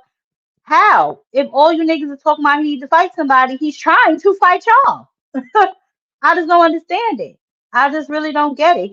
He's trying to fight y'all, and y'all are acting as if y'all are too good to fight him. I just don't understand. Since when did boxing become this big, like, prestige thing where you gotta have some sort of name to fight me? To fight me, like, both to me, Virgil, your ass ain't got no goddamn name. You good for a side nigga, baby. You know what I'm saying? With your interim belt. You know what I'm saying? But you don't have no real damn. He is a good fighter aircraft, but who is he really? Y'all acting like he up in there with the goddamn with the champions. He ain't never fought a goddamn champion. I thank you. Thank you. I don't think so either. And I think they're keeping him away from Jerron Boots Ennis, but That's neither here nor there. Ortiz, obviously, we know that he is a volume puncher. He's gonna throw a lot of punches. He's coming at you nonstop every single second of every single goddamn round. He does have like a old school Mexican style. It's very brutal. You know what I'm saying? He doesn't just headhunt. He likes to fight too. So like I said, this fight, I'm ultimately going with Vergil, but Lubin is gonna make him work for it, and he's gonna make it ugly. He's gonna make it ugly. You know what I'm saying? So we're gonna see. We're gonna see how it all plays out in a couple of hours. But I want y'all to tell me who y'all got. Do y'all got Vergil? Do y'all got Lubin? I know the setup to me would be for Vergil to go ahead and fight Boots, but as we've heard several times from the promoters and Virgil's manager, that just doesn't appear to be something that they want. And I know that they said Boots is tough to fight, but if I'm not mistaken, Virgil himself said, we're gonna meet, but it's gonna be all the way up there and all kind of shit. So I just don't understand it. You know what I'm saying? I just don't understand what's the big damn deal.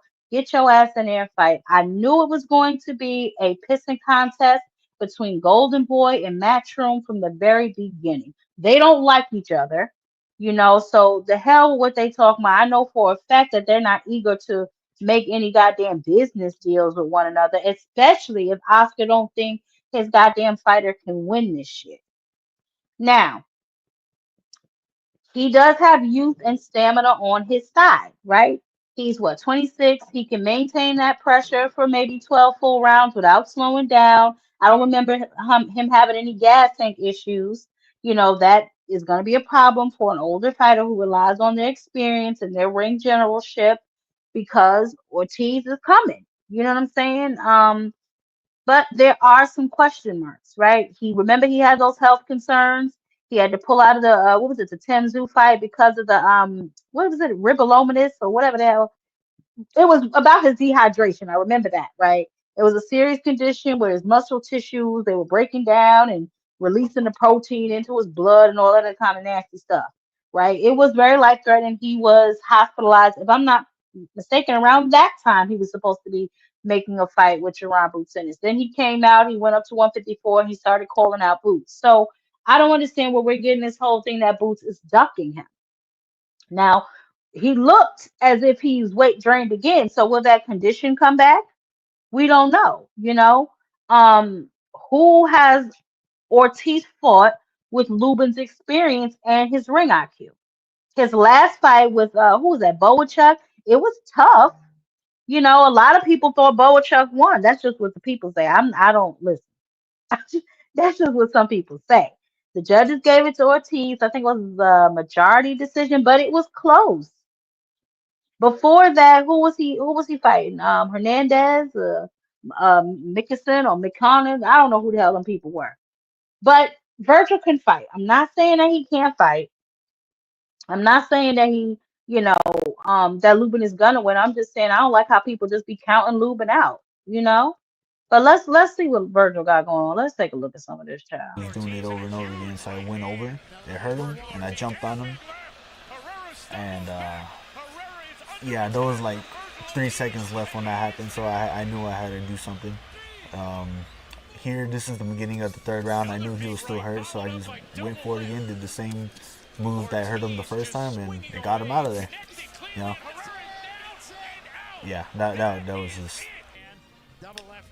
faint right hand. He was out right there. I was gonna hit him, but I was like, nah. Another guy never been started. Yeah. Very tough guy. Alright, me and Mean Machine, this is by far my hardest fight of my whole life. This was in Frisco, Texas, I believe, at the Star, where the Cowboys train at, or have their practices in Dallas. Went for a body shot. He caught me with a uppercut, and oh, I hit an elbow right there. I think I hit him to the body right there, right after being hurt, and it hurt him, so I just jumped on it. He thought he had me hurt right there too, and I was like, all right, let's go then, let's fight. And I drop him with a 1-1-2-1 with the jab. I mean, it was a hard jab. I was even kind of like in a weird awkward stance. I don't know how I landed it that hard, but I did. And 8th round, this is pretty much the beginning of the end right here. He was winding down, straight left, straight jab to the body, sends him down. And just continuing to target the body so he doesn't see this. So now that was him going over some of his, I guess his success stories or his fights. Now, Erickson Lubin, obviously the clips that we played earlier, those were him a little younger, maybe before he started taking some losses, getting in more hard fights. Vergil, like I said, he's gonna come to fight. Vergil is very skilled. So this is going to be definitely one for them. I hope they make it an interesting fight. I hope it doesn't end early, but I mean they don't get paid for overtime. Who am I? But he too, he did some interviews and he was discussing how he sees this fight playing out. Picking for him. He's about to turn 30 if he's not 30 already. And we need to watch out for a live dog that's on his last, that's backed into a corner. You know what I mean? So you just got to be careful about that. So, that being said, we just got to be on our toes. We got to be worried about everything and just be careful. It seems like you're very locked in on the task at hand of Lubin, but obviously for you, I know you want to stand as a world champion, and almost to a man, when you look at the champions that are out there, they want no part of you. Is that frustrating to you? How do you set that aside as you're going about your business? I think I dealt with the frustration at 140, 147, so it kind of got old at this point. Right now it's in the back of my mind. I think a lot of people understand what's going on. I'm just not getting my shots, or they just don't want to fight, or whatever the reason may be. They know that I want to take on the toughest fight as possible, and I'm optimistic that these fights are going to happen. You just got to force it one way or another. Yeah. One of the great fights is out there, and I was talking to your father about this. The calendars really line up well with Boots Ennis going pretty soon, and then you'll be following. Do you think that maybe with the involvement of Turki Al-Sheikh that could be a fight that we would see next in your career? Absolutely. If you get victory? That's a great fight that could happen, and I want it to happen. That's a fight that I think that needs an answer, because everyone's been. Even I've been wondering. Let's see what happens in that fight. 147, now 147, 154, and I'm excited to be a part of big fights like that everyone wants to watch. So it's a yes for me. Yeah. That's an interesting admission. So kind of going into the fight, do you go into it saying, I know I can defeat this guy, or I'm maybe even uncertain about the outcome and I want to see the way it plays out? I'm always confident in my abilities and my IQ and my toughness. I don't go in, I'm gonna be honest, I don't go into any fight thinking I'm gonna win. Okay.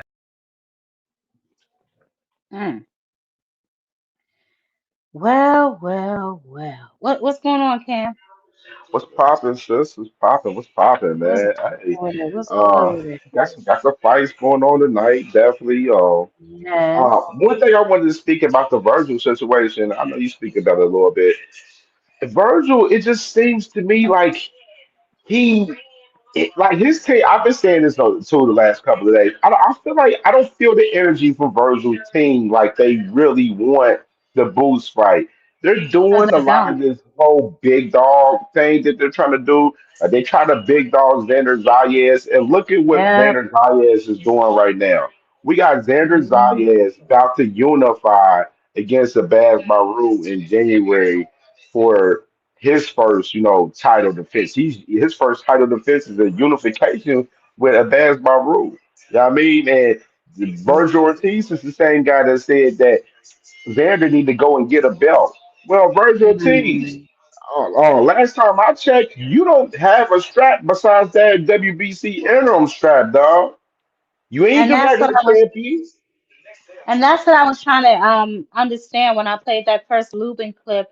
with him, pretty much dismissing Boots, he needs a belt, or he's not really fighting anybody. He went and fought a Lima and all this other shit. It's not as if he's not attempting to fight these people, but then you're going to fight somebody who also doesn't have a belt.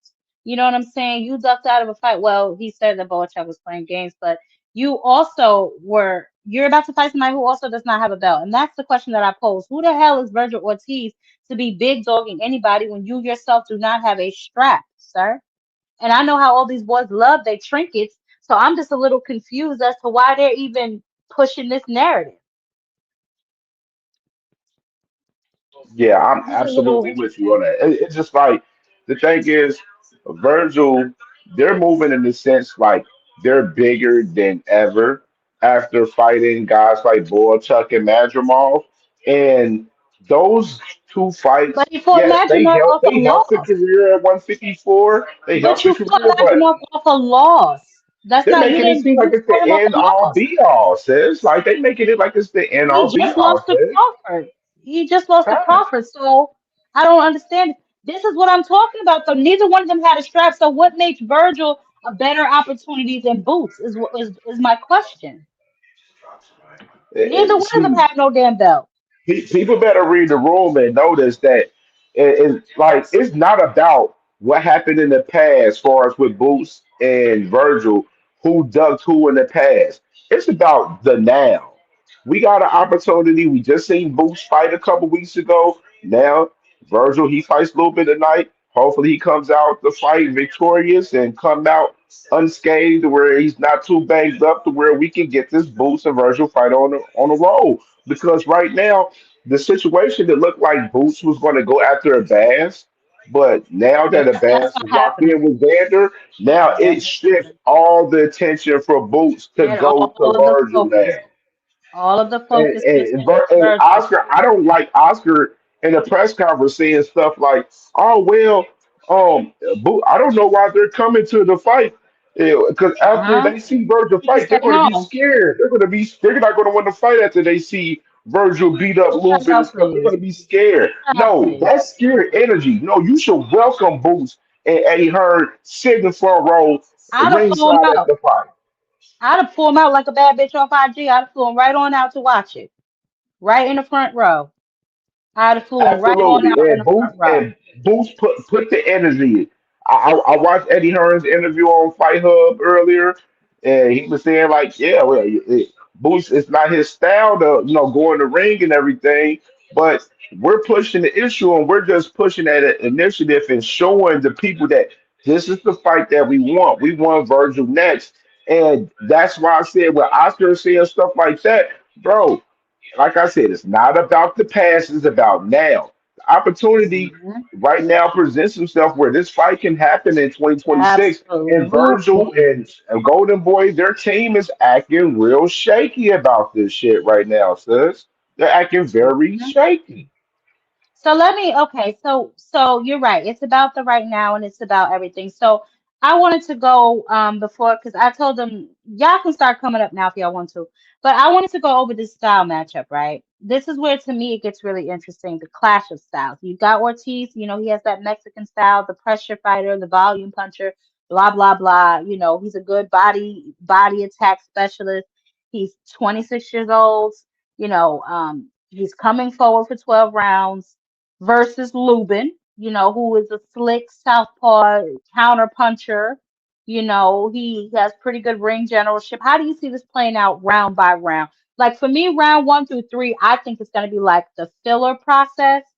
You know what I'm saying? Lubin is going to try to like maybe establish his jab. Maybe he wants to keep Ortiz at a distance, make him basically respect him. You know what I'm saying? How a lot of these fighters do try to establish control, whatever. And then start like I don't know, maybe timing his counters, right? Ortiz, he might try to, assert his dominance, try to cut off the ring. Um, but after that, I see it warming up pretty quickly. As I said, I do see Virgil winning, but I do see Lubin making this a dog fight. What do you think is gonna transpire in this fight? Yes, sis. I think this is going to be ended up being a dog fight, in my opinion. One thing I am curious about is I'm curious about who's going to carry the fight for us, like who's going to press the action. Because I mean, both guys they tend to start slow. Virgil started a little bit more faster compared to Lubin does in fights in particular, but it really depends on who's going to be the first one to press the action and who's really going to carry the action between the fight. Mhm. And I believe Mhm. Virgil is a guy that can probably carry it, and it would make Lubin get in the mix to where it makes up for a good fight, stylistic from both guys, It man. does. I just believe right now with this fight with Virgil is. Like I said, I mentioned this earlier when me and you, since we was talking about it, behind the scenes, talking about it earlier, me and you personally, and with this fight in general, like I seen with Virgil in that Chuck fight, it was more rock'em sock'em in that fight Mhm. Mhm. compared like to the fight with Madrimov. He was a little bit more methodical, a little bit, using his skills a little bit more in that fight in particular. So, it's real interesting to see what, Virgil carries into this fight. You know what I'm saying? Maybe that was growth with Virgil in that fight with Madrimov, where he was showing a little bit more skills per usual than, him just willing to bang on the inside. Because you got to remember with Virgil, too, Virgil's been built up very well at Golden Boy. So a lot of the fights that Mhm. he was getting coming up, he was slushing a lot of those guys for sure. So when it got Mhm. to the guys like Chuck and Madrimal, the shit got tougher where he's not knocking them guys out and shit like that. Chuck Mhm. knocked him down in that fight. You know what I mean? Yeah, That was a fight that a lot of people wanted to see Virgil run back. You know what I mean? Honestly. So but he didn't. I'm going with Vergil tonight. I wouldn't be go. I would go by decision because I mean I see a lot of people picking Vergil to stop him, but just me on the safe side, I go with Vergil decision. Yep. But it could go. I'm not counting Lubin out in this fight. Like last night, I was like 50, 53-47. Now I'm like 51-49 That's what I'm with saying. Vergil. Like if Lubin can maintain his punch output, you know what I'm saying, throughout the fight, he can win this fight. It's not impossible. You know what I'm saying? So, well, it should be a good fight. It definitely should be a good fight. Yeah, I don't know if there'll be a knockout in this fight, but it'll definitely, like I said, I was thinking big picture wise. I'm gonna say Virgil is going to win. If he don't get knocked out, then Virgil's gonna win because big picture wise, it just makes sense. You know what I'm saying? Looking at the current landscape of the 154-pound division. I You know says what pull I'm saying? pull up the boxing outcomes comment. We talking about you telling me that Bo dropped Ortiz twice. Pull that one up. This? Yeah, I like that one. Yeah. Okay. See that's the thing right there. That's what's giving a lot of people hope within for Lubin right there with that situation. You know what I'm saying? Lubin, but the thing is, if y'all looked at Lubin's last fight though, that he fought Ardra Holmes. Yeah, he got the stoppage, but it was late and later in the fight in particular. And Arthur Holmes was not good. He's not good. You know what I mean? And you gotta look at, the fights that Lubin had. Fights like with Fundora, fights with Jesus Ramos. You know, a lot of people, believe his punch resistance isn't the best. You know what I'm saying? A lot of people feel like his power ain't carrying up as he gets older a little bit. It's a lot of questions with Lubin as well because we haven't seen Lubin as much active as we've seen in the past and stuff, recent time, and because he took some time off before he came back in that fight with Arthur Holmes on Pro Box. Yeah. Oh man, this is definitely gonna be good. It should be a good fight anyway. I hope it don't end like, Tevin Farmer and Kid Austin. You know what I'm saying? And Um, hell no, I ain't know. We want to see I a banger. We want to see something want to see competitive a of good some sort. fight. So what happens if Lubin wins? Right? What is because see I'm thinking of like big picture. What happens if Lubin wins? What are they gonna do with him? He's already said he wants to rematch with Fundora. He wants to try and get the rematch with Charlo.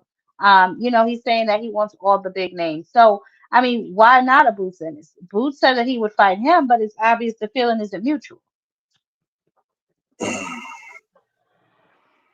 it's very interesting with it because I mean, Lubin, of course, we seen him in his interviews where he said he wants to fight for belts and stuff. But then it's like, okay, you beat you beat Virgil's per se.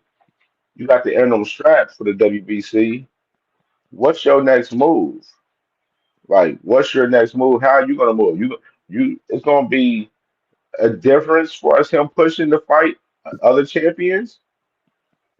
I mean, the interim title doesn't hold much weight for Lubin because Lubin is Doesn't. low reward guy for us, in fight Yeah. wise to some guys. So It's like interesting that you said that too, it's because he really it's also. really an interesting spot. Like, Boo Hmm. said he'd fight the winner, whether, it'd be either or.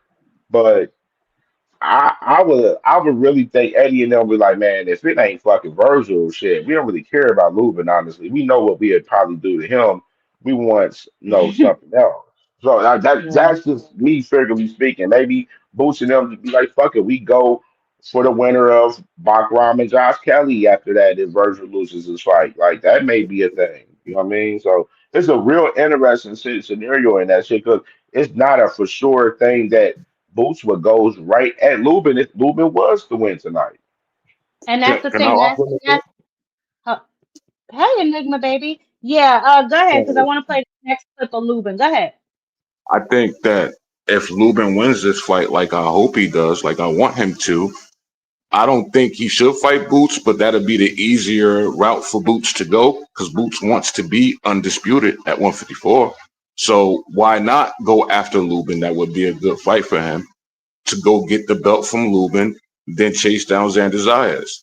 But far as Lubin and Vergil Ortiz, I like to draw a comparison because Vergil Ortiz in that fight with Lubin, he's gonna go after Lubin's body, much like I draw a comparison between Ortiz and Earl Spence. Earl Spence is one of my favorite fighters. He's gonna attack Lubin's body, but Lubin's gonna be able to counter. Lubin's a counterpuncher. I have Lubin beating Vergil Ortiz. Simple and plain. I'm not high on Vergil like everyone I'm not else is either. because he's been maneuvered. His career has been manipulated. You know, besides his last two fights, you know, I'm not high on Vergil. I don't think he's as skilled as Erickson Lubin when it comes to the technical aspect of boxing. And if Lubin can, like you said, Jab Queen, maintain his punch output, I believe he beats Vergil. Simple and plain, off skill alone and outboxing him. Because Vergil can't outbox Lubin. He's not smart enough. That's just my opinion. Well, Lubin ain't got no belt, so if anything, they just fighting for that little side baby belt, the interim. Yeah. Yeah, Um, that's what Virgil got killed me that with belt. Lubin. See, that's what pissed me off about Lubin. Since what Lubin, he was in that cigar talk interview, talk about. Mhm. I mean, Boots got to get a belt and stuff like that. Yeah, I yeah. mean, Clean but clothes Yeah. too. dog, you was the mandatory to fight Bacram, dog. You left Hmm. out of that situation, which I understand because of Bacram didn't have a suitor that wanted to fund the fight for those two guys between Bacram and Lubin. So Lubin got the offer for Virgil and he took this opportunity. Understand that, you know what I'm saying, 100%. But don't act like you just been getting the offer, and you can do what the hell you want to do, Hmm. Lubin, because that's not the case, dog. Like, you're there to get beat tonight. That's the flat out. You know it. The whole world fucking knows it. They Golden Boy believe that you're there to get beat tonight. That's why they match make you against Vergil Ortiz tonight. You know what I mean? I agree. So that whole notion with him trying to play, oh, Boots got to get a belt. Where dog, you're fighting for an interim title. You went from a IBF regular title shot to a interim title fight with fucking Vergil Ortiz tonight, and you talk about titles. You gotta miss me with the bullshit.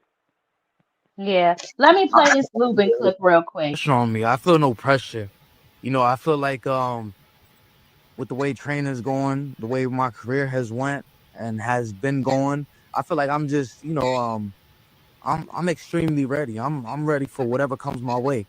I'm not worried about if the judges are gonna be, you know, playing favorites and being biased. I'm looking to go in there and win clearly. You know, for the world to see, for the judges to see, for the fans to see, for everyone to see. So I don't really care about them trying to like line up a boots fight. You know, to me, there's bad luck in that too. There's a lot of don't even we don't even have to do the track history when you talk about the Deontay Wilders and the Anthony Joshua's, that was supposed to happen. I really don't pay no mind to that because you know Vergil Ortiz has to face Erickson Lubin, and this is his biggest, toughest test to date.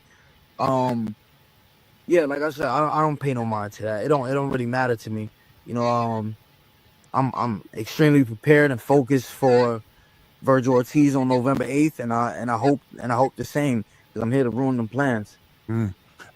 I know a lot of fighters envision things. How do you envision this fight playing out? You can listen, you can box and you certainly can punch, but he's a brawler and he likes to come forward type. How do you envision this fight playing out? And this is one you think one of those kind of wars that will go the distance? I make no prediction on that. I just know I'm ready. It's boxing. I know I got power in both hands. I know I'm able to put anybody that steps in the ring with me. I'm able to put anyone out. And I envision myself walking away with a victory. And I know he's at home and stuff like that. And I plan on the fans booing me and stuff like that. So I'm preparing for all of that. I'm prepared. I like it. I'm just excited. You said something. You said after this fight, they're going to have to anoint me as the number one guy at 154. Tell me why. Just look at my resume, man. Since I turned pro, my third year I fought for the world title. Just in my third year of being professional. And I fought nobody with a losing record. Never. I never fought nobody with a losing record. And like I said before, this is the third undefeated fighter in a row, third top 10 fighter in a row. Just the resume, the track record itself, it speaks for itself. Mm, mm, mm. What he did mention, I mean, that's what I'm saying, man. Back-to-back wars. Listen, Lubin gonna make it ugly. I was just speaking business-wise. I don't think that if it goes to the cards, who knows? And it's a Golden Boy card. It's in Texas. Who knows? Who knows? Who knows? Who knows? What's up, D1? What's up, Jab? What D1, up, Cam? D1, Salute. my What's going on, brother, my Mister? brother. I was so nervous, yo. I fucking just got this terrible ass feeling that Lubin gonna fuck up plans. Okay. I Elaborate can't shake it. or I just okay. think Vergil, he never really fought high level southpaw, all boxing god wise, like trying to make future plans and shit. Even if Vergil and his punk ass daddy are fucking damn near ducking in the public and ain't nobody saying shit about it, even though that. No, D1, we're talking about it. People just act like they're not listening to it. They just trying to Yeah, bypass it. But we're going to continue to no, talk about it for sure. yeah, oh Facts. yeah. We're gonna keep it in the forefront. We're gonna keep talking about that shit. Yeah, it's a Lubin's all wrong. The style, like Vergil Ortiz can't just put on the earmuffs and press forward. It's an open stance fight, southpaw orthodox. Virgil's not used to that. Lubin fights nothing but orthodox. Lubin been fighting in higher level fights. He's a good ass fighter. He punches hard as shit. So Vergil, you can't just have a crazy output. And especially with the lead hand battle in the open stance, this shit's gonna it's wrong for Vergil. I'm shocked that they made this fight. Honest to God, I'm shocked because they're hoping on Lubin being a shot out fighter. They're hoping Yeah. that Yeah. he's Yeah. the fighter they've seen in his last fight. That's the only reason they would make this fight. And let's not forget, Lubin did look like shit in his last fight, but he stopped the dude. I know it was Yeah, a let bit me of answer a somebody's early question. I see stoppage. somebody in the comments, they were speaking about Arjun Holmes, asking if he Salute, was top AJ. 10. Arjun Holmes was like at like 10. He was at 10. He was like, you know what I'm saying? He was. But I mean, you got to understand with people. Y'all got to understand, boxing fans, with the rankings, with the sanctioning bodies, they put Top these ten. guys in the top 10 and stuff that make cases look good in particular fights and stuff. Yeah, I mean, Yeah. I give you a prime example. Joe Cordina. Joe Cordina's rising in the rankings in the WBC currently right now. Yeah, I mean that they was fixing trying to have him fight Shakur Stevenson last year. You feel me? So I'm just saying, you looking at him rising in the rankings. This guy was coming up from 130 off a knockout, and then he all of a sudden pops up at 135 in the fucking rankings and shit. You feel me? I just show you that these promoters they be playing with the rankings for sure.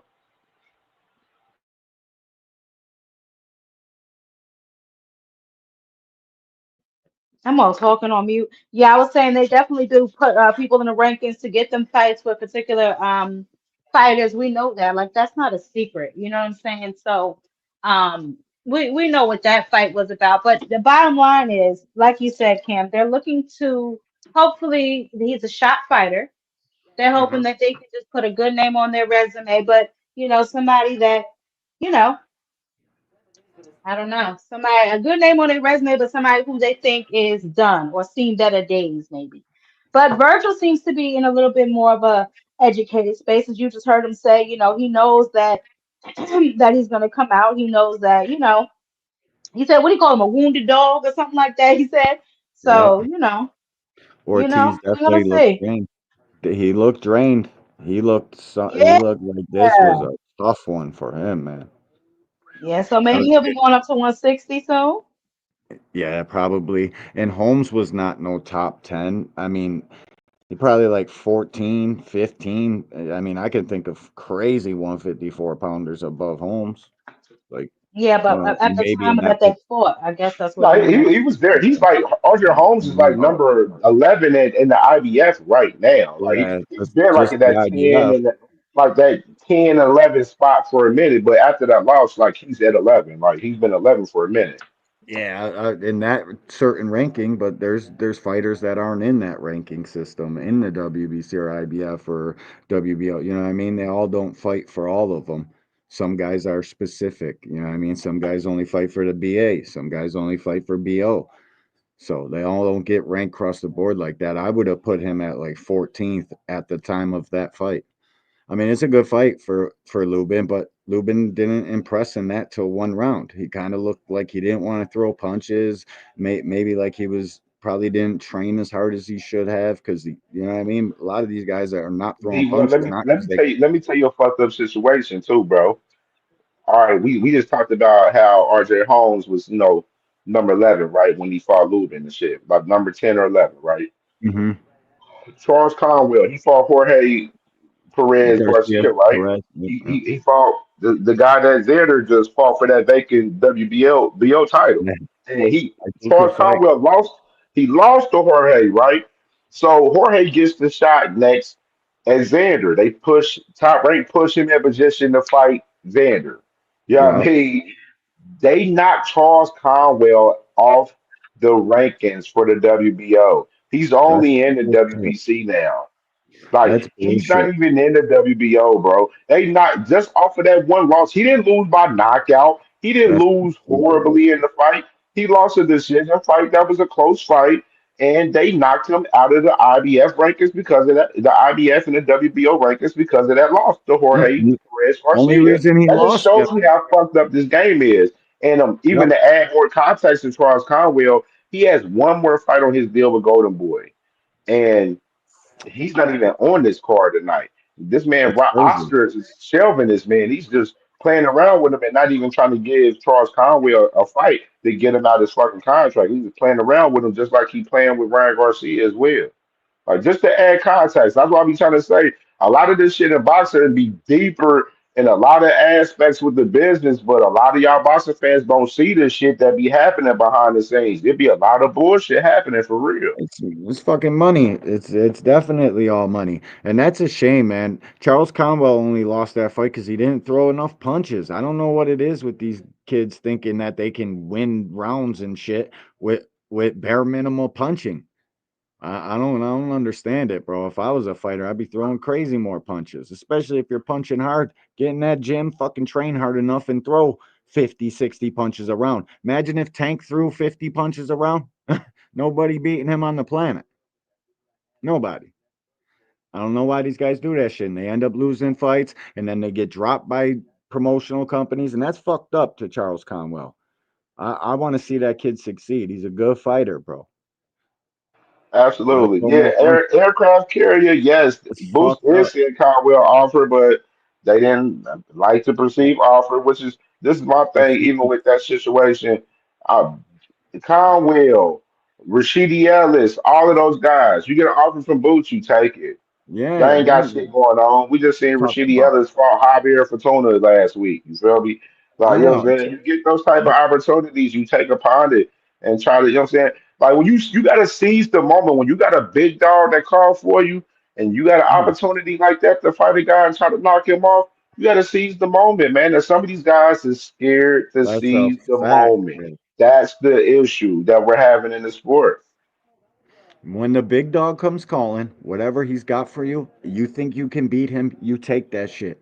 Because then Or just after like you I beat him, told frequent earlier, they turn into fucking Elon Musk all of a sudden, yeah, or yeah. Bill Gates. Now they worrying about numbers and shit. They ain't got no fucking chance of getting numbers nowhere else, never no They they time. on, But they now all only of a want they sudden, only don't want to worry about numbers when it don't benefit their favorite.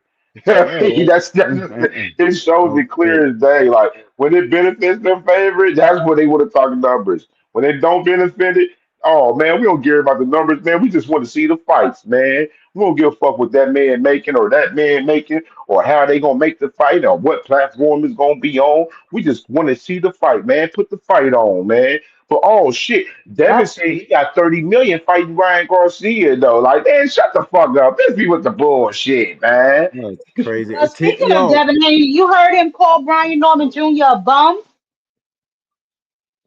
He said he's a bum, and anybody can be a champion if they moved right.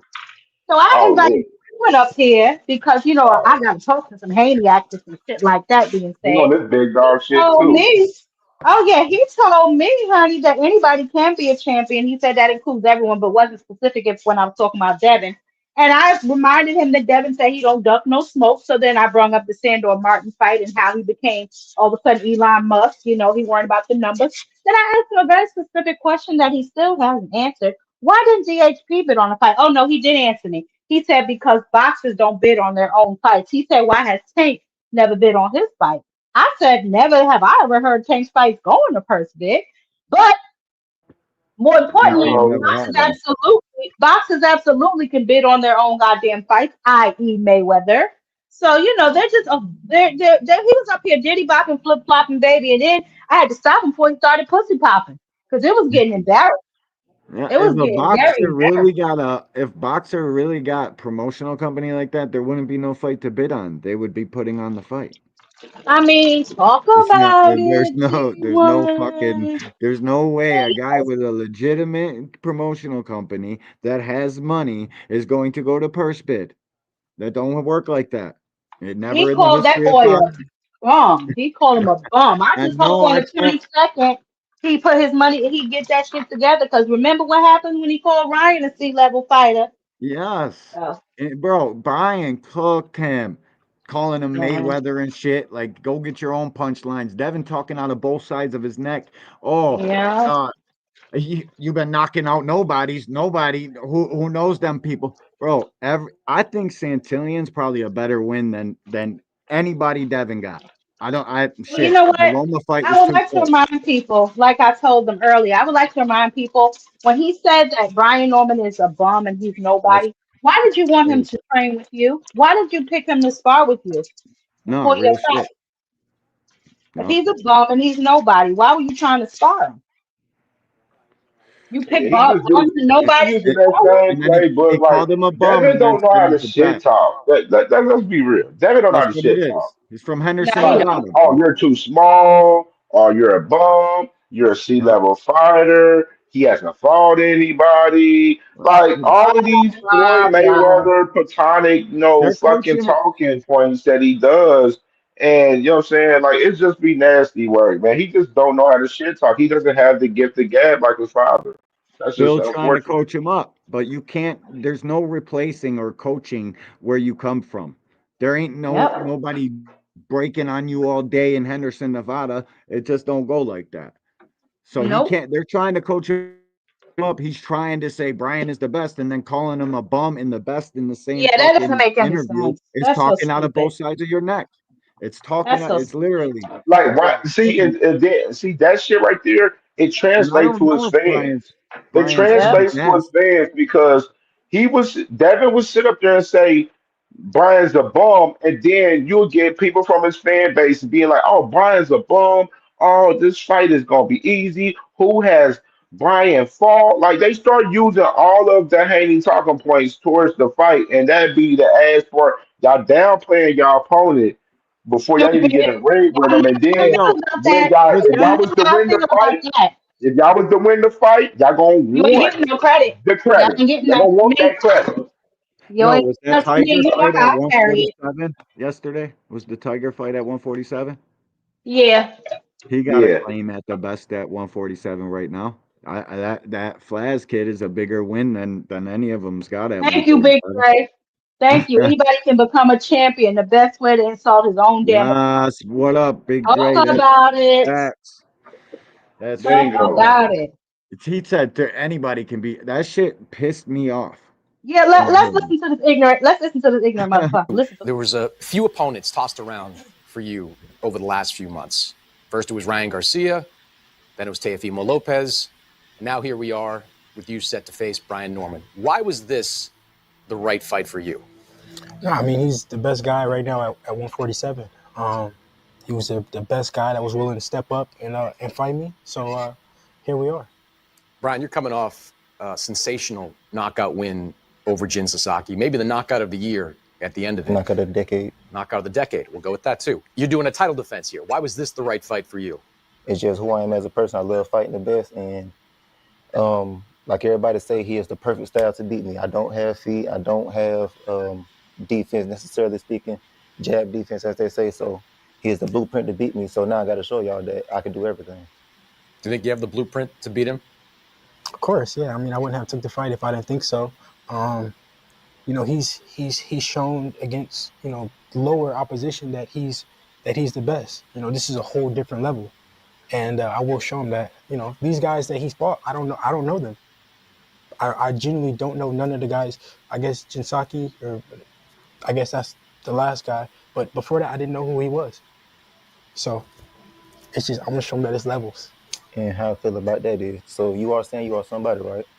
No, So you know I'm somebody. You so wouldn't you be are fighting me somebody. if I wasn't You somebody. somebody, brother. Okay. I give you your credit. Boy, Okay. you the best of the best. Boy, you out here doing your little Yes, sir. thug whiz Yes, out. You know sir. what I'm saying? Yes, So after I sir. knock Yes, your sir. block off, Thank you very can't much. nobody else say nothing else. That's how I feel about that. He suggested a couple of times that your level of opposition hasn't been very good. So suggesting that that's kind of why you're in this position right now. What do you think about that? I mean, I don't think it's easy to be a champion at all. I No, don't Top care. Rank got the best matchmakers in the world. We both know that. Do we know that? Then you come up through Do we Top know Rank? that? Top Rank? No. Top Rank, no. But I I don't know who you Top Rank came up with. I ain't gonna lie to you. Yeah. But no matter who I fought in the past, anything like that, I'm here to prove that, okay, y'all say I haven't fought anybody in the past, anything of that nature. But look at this. The great Devin Haney, the Dream, and Debo Haney, and things of that nature. Well, you bad. You feel me? So after I beat this one, what can y'all say then? Who y'all gonna throw at me next? Because I'm gonna walk through this one. You don't believe that. I don't believe that. Well, I'm gonna show you that. You don't believe I'm that. gonna show you that. You don't believe that. You've probably watched some of his fights, or at least highlights of his fights. When you see how he fights, what do you think of his style? I said I think that he can punch. I do think that. I'm not blind, I'm not oblivious to it. I think that he can punch. But that's it. I haven't seen nothing else. You've faced some power. So here's the thing, right? That was the first one. Let me put the other one on because you got to hear this. Garcia, certainly. Vasily Lomachenko, 135, could crack. Do you think you've ever faced someone with this kind of power? I think everybody at the top got power. I think you go in there and you let anybody hit you. My little brother, I stand right there and I just let him hit me. It's gonna hurt too. So of course he got power, but he's got power against guys we've never seen. I do think that he can punch. Don't get me wrong. I do think that he has power, but he's showing it against guys we've never seen before. I don't know these guys that he fought. Jeff, you don't know him, don't mean nothing, Jeff. No, I've been boxing for how long? I've been at this top level. Just because you don't know The these people don't folks know don't these people. mean The world don't know man, these I don't niggas. give a damn what Okay, these so folks know or don't know. I know when I carry these okay. No, gloves. I do believe that. And I when do these believe that things you got touch you, power. I might I do. touch your arm and your ankle go. Sound good. It sound good. I'm finna turn your meniscus. It sound good. You ever had your torn meniscus, brother? And it ain't gonna happen. It ain't gonna never happen. You ain't gonna do it. Walk out with an You ankle ain't gonna brace do it. on. You ain't gonna do it. Bring a back You ain't brace. gonna do it. Bring the You stretcher ain't in gonna the do back. it. You do it to them We gonna bombs. need it, man. You do it to Gonna them slide bombs. that thing up in after the first round. Knock it off. It's all right, Knock brother. it off. It ain't gonna be too. It ain't gonna be. He's really a I'll bum. make it Though. real That's short really I for really you. didn't want to say nothing, Real but short, he's real really sweet. he's really a bum. You I know never what even I'm heard saying? of this nigga until 2 years ago. Once again, He the just came out of name nowhere. He's don't nobody. matter. He's The nobody. name No, don't matter. I'm finna no. make a name Yeah, after this. yeah, ATL It stand sound good. up, baby. Sound good. ATL stand Yeah. up. ATL stand up, all right. Each and every last one of y'all, even the fans and everybody. I'm glad y'all doing that because y'all underestimating everything else. So you can keep talking about the power, but that's just what just put it all together. It's skills behind everything I do. It's a whole IQ behind everything I do. You said a moment ago that he's a bum. Yeah. You think that? Yeah, I do. So you think champions are bums? Who? So you think champions are bums? You think anybody could be a champion? What champion? I'm a Yeah, no, I champion, think sir. anybody can be a champion. You think anybody could be a champion? So you've been training your whole life Jake to Paul be. could be a champion.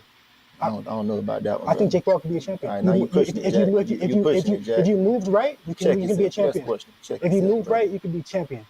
If you moved right, you could be champion. Top Rank has showed it over and over and over again, and they showed it with you. I studied the game. No, I studied. No, check yourself. Check yourself. Check. Check yourself. Do you think? He said he studies the game. If he studied This the nigga, fucking hold on. Did y'all hear him say? Did y'all hear him say? I wouldn't have picked him if I didn't. If I didn't think I yeah, could beat him. Did y'all hear yeah, that part? This yes. nigga crazy, bro. Yeah. And then he says he studied the game. He studies the game, and then he's gonna fucking look at everybody with a straight face and say he don't know who Jin Sasaki or fucking Santillion was. Like what? This shit don't fucking make sense. Everything the kid said is a fucking oxymoron. Jake Paul can be champion. Anybody can be champion. It's fucking bizarre to say. It's like shitting on your own sport. It pisses me off to hear people talk like that, and especially his dumbass, because Brian ain't been moved. He ain't been matched to win. He's been matched to lose his last fucking 5 fights. Since the Quentin Randall shit. They didn't want nothing to do with him. They were matching his ass to lose. He was sent to Santillions to fucking lose. He was sent to Cuevas to lose. He was sent to Japan to lose. Now they're behind him because he proved them wrong 3 fucking times in a row. Now they're starting to get behind him and believe he can win this fight. That's why Bob Arum and them made this fucking fight for Devin. They wouldn't give their young champion to Devin if they think their young champion's gonna fucking lose. This shit don't Shout go out that to way. Eric Kerr with the People he's 4.99 talking in shit super chat. about. Appreciate you, bro. Yeah. Listen. Same people he's trying to big up and say they know how to do it. Well, they sent their guy that they're doing that with to beat you. You think they sold him to you or something? Like I don't get what the fuck. Why you would even say that? It was bizarre. It was crazy, crazy work. Like you're saying he's moved to be anybody can be a champion. Top Rank did it with him.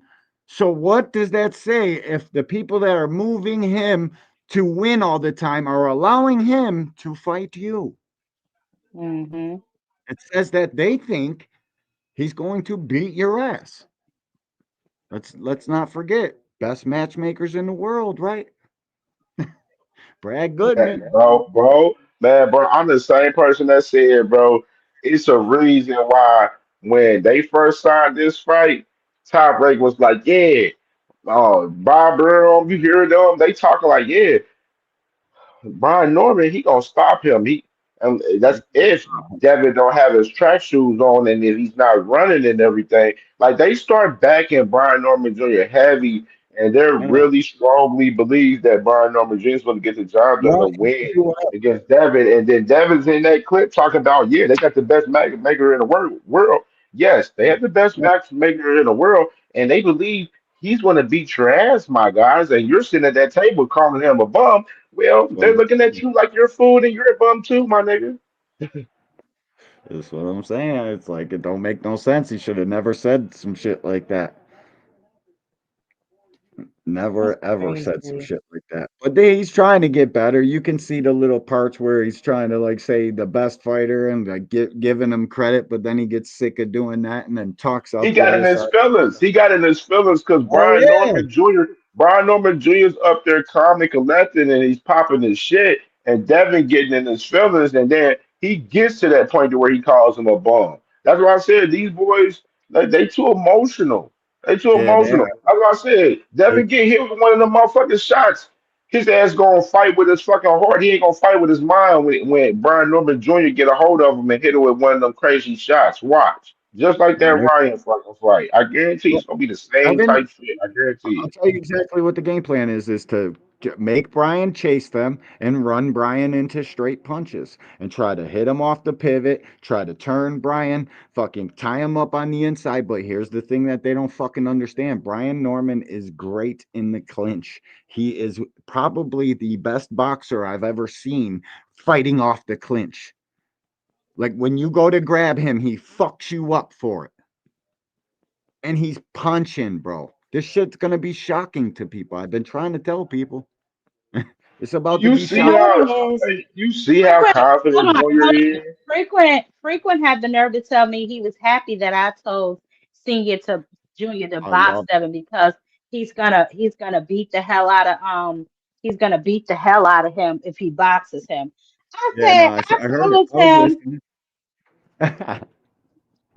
yeah, Frequent is ridiculous. No, it's like Um, I love that you told him that.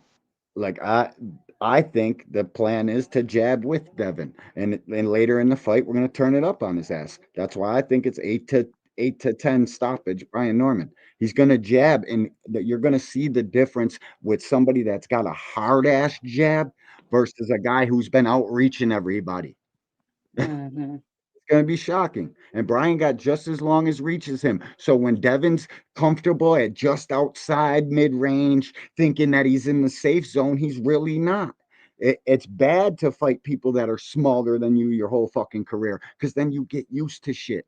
You get used to your positioning. You think shit can't touch you, and it winds up clocking your shit. Yeah, people are going to see. They're going to know.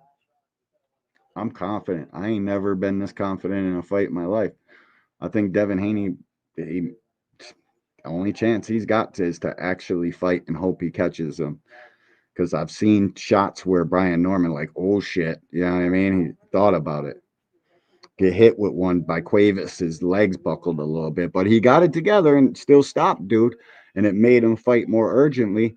But I've seen shots where, but then again, I've seen him eat tons of punches.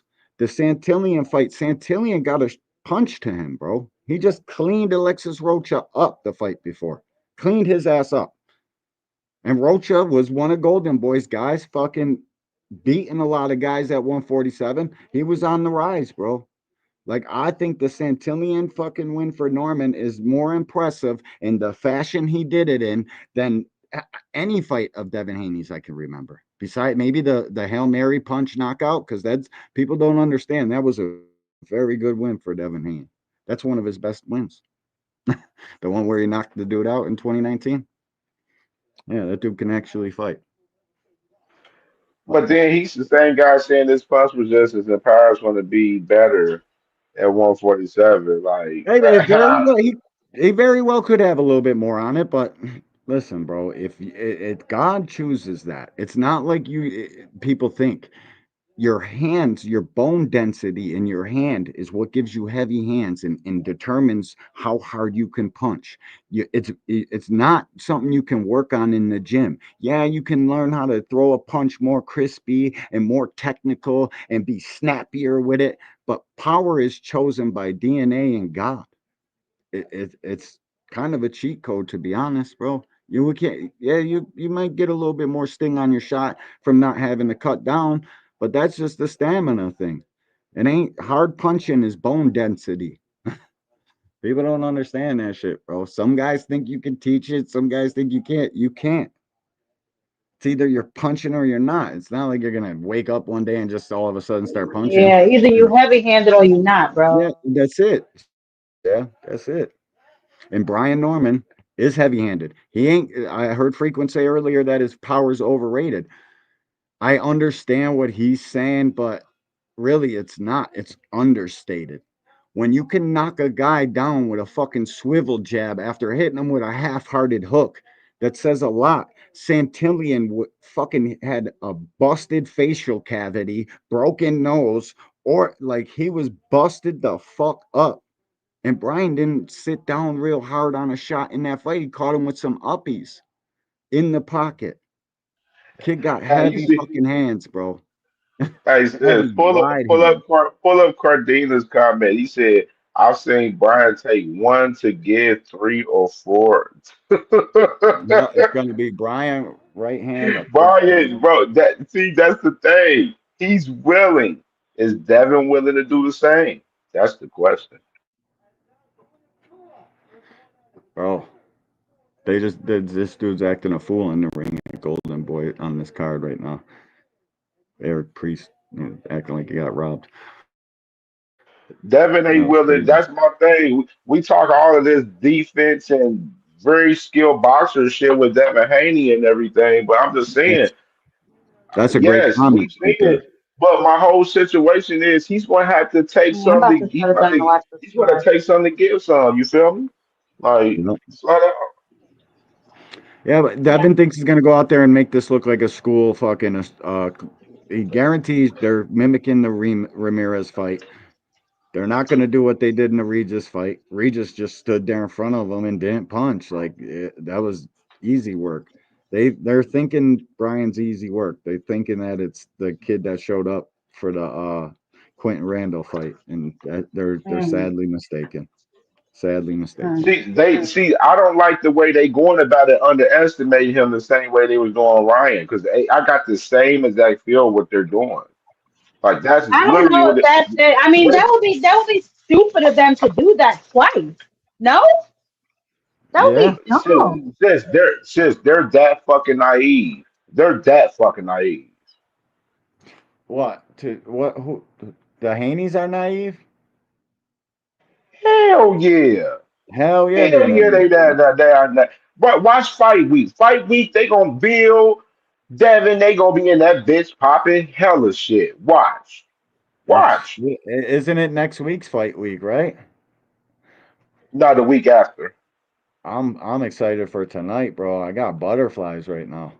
Like it's been a minute before I had these before a fight. I'm sick. I just think Lubin gonna spoil the fucking plans, and that'll be man. I'll be sick for boots. This motherfucker D Wood is a true boxing fan. This motherfucker talking about he got butterflies before the I fight and do, shit. Like bro. he in the host. He want Boots and Vergil bad as fuck. So bad, bro. Like fucking 5 years of arguing, and then to see this dude's dad on fucking Fight Hype yesterday, that shit was disheartening, bro. Because I already know, even if he fucking wins this fight, he's gonna take some time off, or I mean, just act like we already offered the fight, so it's okay to duck now. Like we don't remember fucking 48 months, and we're gonna meet way up there type shit. Like this shit crazy. Hey, sis, this is too easy tonight. Hey, pull up AJ 64 comment, his last comment. Why didn't Devin put Regis on? Yeah, because hey, AJ, because Devin was scared to do so. He was in the corner questioning himself. And Bill told him just stick to the game plan, stick and move, do your thing and everything. Stick with that jab.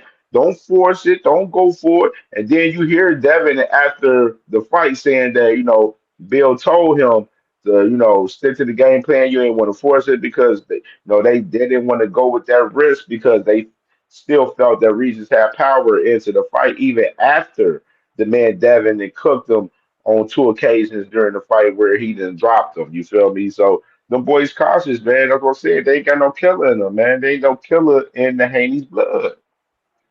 Yeah, bro, since he took that fucking big punch from Linares is when he started fighting fucking more scary.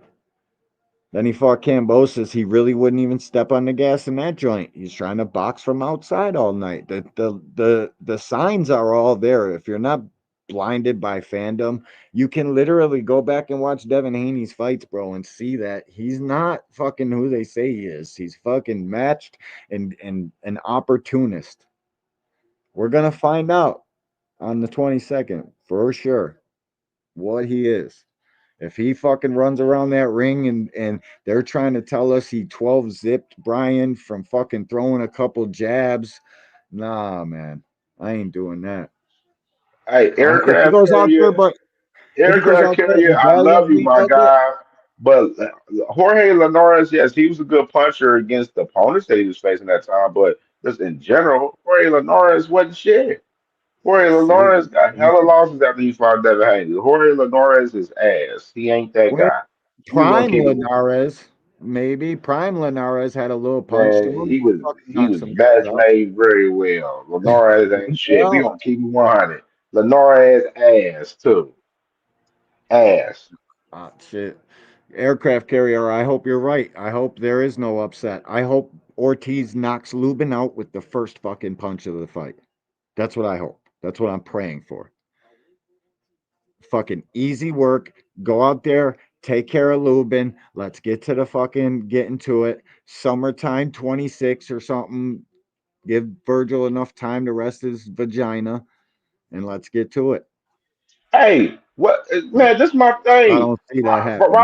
Why Virgil acting like he's such a fucking elite and everything? Like that Ring magazine ranked #1 ranking got him gassed up for real. Easy.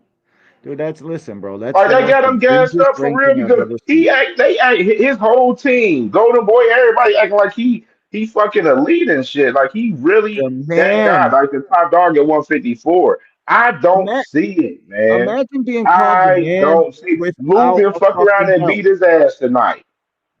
Imagine being called the man without a strap. How is that possible? How are we fucking trying to pretend like this dude is the man of the division with no fucking belt? Not a single fucking. No evidence. No What evidence. do you got? Enlighten me on how Virgil is elite. Yeah, I need to know. I need to know why Virgil is elite. I need to He's know why. elite. He's I elite. need to know why. Because I'm gonna say, how can you be like elite? This guy don't have no strap. Ain't never had a strap. He had Well, one he's strap. He top had an 10, interim strap. and that's technically elite. You're saying like fighting style and shit, right? I think people get confused on when you say an elite fighter, that means skills. That don't mean top Oh, 10 of so fucking. so with the eye test, we're looking at Virgil like he's up there with guys like I Bud don't think. I Crawford, don't listen. I don't. Bivol, and those type of guys. Like he's in that realm of names, elite. Like that's Bro, why I Boachuk think that elite arguably word beat gets him. used so loosely, bro. It gets used so loosely. Like it It really does, does. and it's stupid, bro. Boachuk arguably beat Virgil. Everybody in here watched that fight.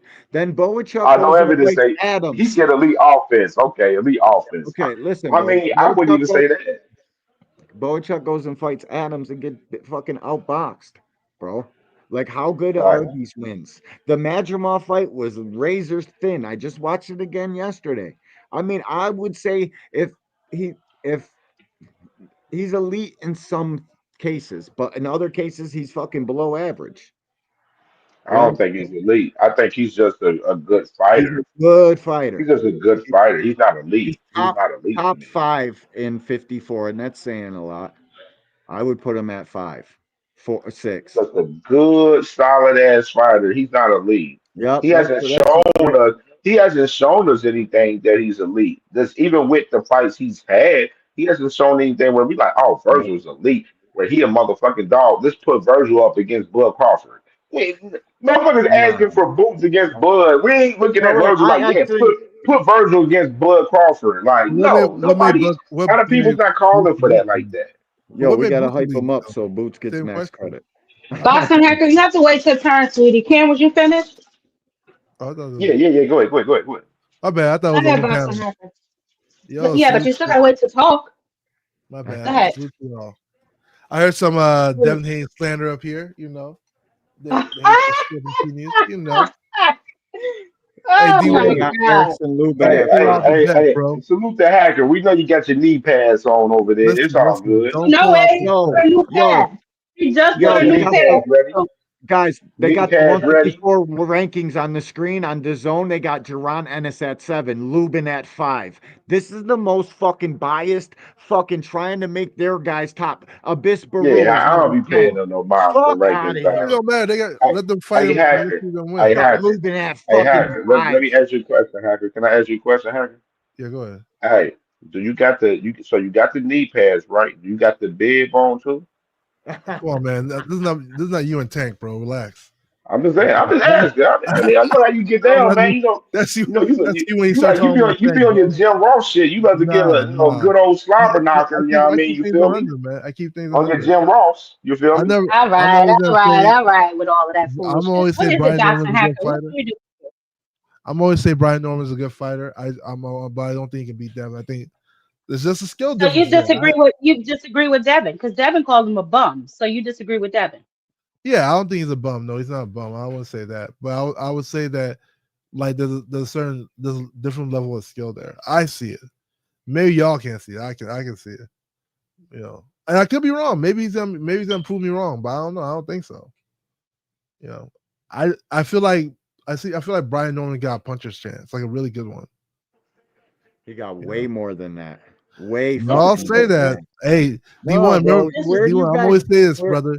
This is the bro, same thing you were talking about talking a Canelo and lot Blood. about Devin Haney, bro. You fucking tried to say last night that Ramirez was a masterclass from Devin. It was. You know what, Box? Now come, I'm gonna do one. What? I am, babe. I want to. Yo, You right. We gonna do one. I'm gonna do one for the 22nd fight. When I start taking predictions, just remind me next live, babe. Matter of fact, I'm gonna start it.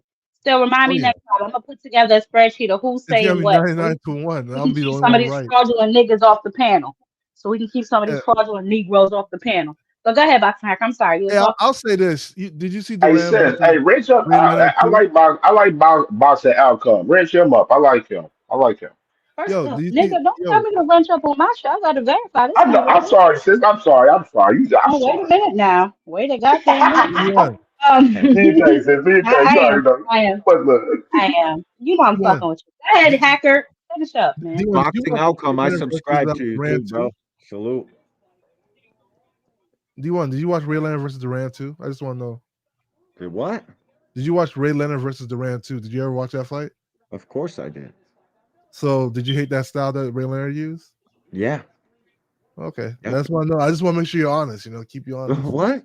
What, Yeah, I dude? I mean, like 'cause what I like. it was a similar. It's I'm similar to what Devin. literally the most honest person on this fucking app. I'll tell you exactly I what ain't it gonna say is. all that, Captain. I ain't gonna Fuck say out all of that. here. You know, Listen, Likewise, Boxing I don't Hacker, why like are your you up here? fucking hype job, Who buddy. you got? Who you got tonight? Lubin or Ortiz and Lubin or Ortiz, and tell me why. I think Ortiz gonna stop Lubin. I think Why? Lubin is good, but I think Ortiz is gonna stop him.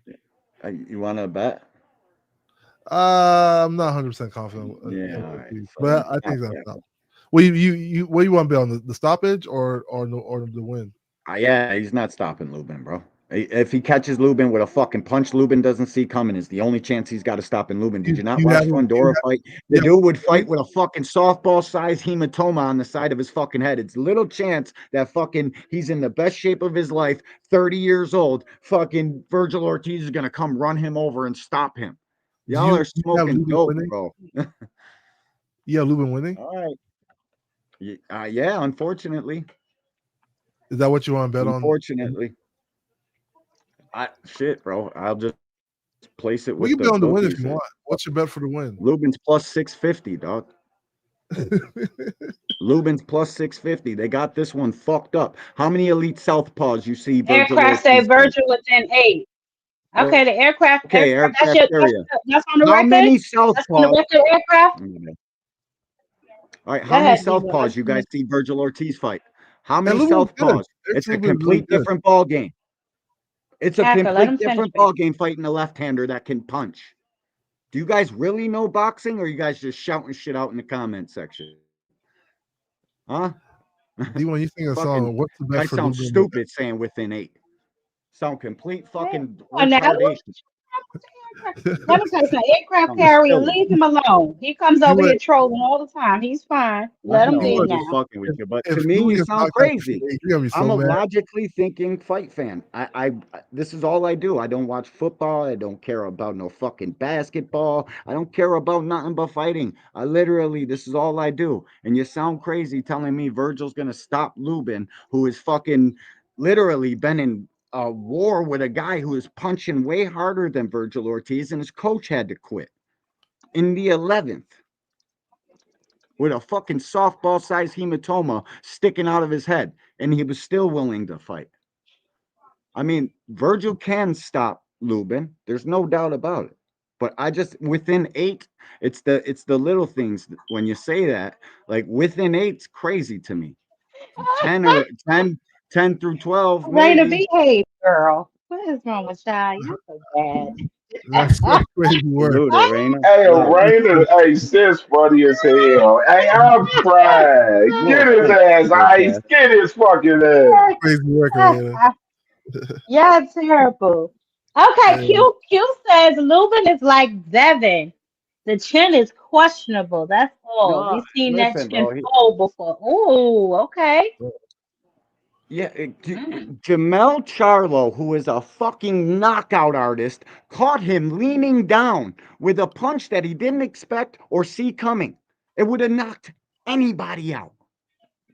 That's all like Chinny, I the mean, Listen. fuck? Okay. People So are listen, that sounds like guys. an excuse, D1. and don't really watch this shit. That sounds like that low key sound like an excuse though. He got knocked out. What the Oh fuck my are you goodness. talking about, slow mo? Listen, He was Hacker. ducking down to get the fuck out the way of a punch, bro. Yeah. Charlo caught him with an uppercut. He was bent over. He didn't see it or expect it. Them are the punches that knock you out. And Jamel Charlo is a Yeah. knockout artist, baby. You don't pay attention? I He hear you would have though. knocked anybody out with that punch. It was in the first round. This is boxing. Anybody with any punch in any fight. But Knock it's the funny, fuck you'll say Devin has a suspect chin, right? But you'll say Lubin doesn't have one It's a because different thing. It's a complete different wait, thing. who has the highest Complete knockout different ratio? case. Charlo How many or times you Ryan see Lubin Garcia? hurt? I seen him knocked out once and hurt in the fucking Fundora fight. That's it. I've never even seen Devin knocked out. I seen him knocked down. I've never seen him knocked out. So the person who's never been So knocked out what? has a suspect chin versus the person who has been knocked out. Because Well, I hold on, actually Boxing Hacker, talk to because now you're people splitting in hairs. You boxing. just I said you know seen what him people down. say. Hold on, D1. You just said you What? seen him down. So what are you talking about? You don't have a suspect chin. The nigga was down 7 times in one fight. But he was never knocked out. And you do not come to my That don't, podcast. I but told you it could be nigga, to due to go weight down cutting. 7 times in one fight, you have a suspect chin. I know, What are you bro. talking about? Wait. You It gotta is what it realize is, dog. You're no, wait. hurt. Once you get cracked really well, it's hard to Bro, it takes a while to he gets recover. visually hurt from Yeah, punches. he didn't really Very recover fucking from that easy. fight. But to say Okay, that the Boxing person, Hacker.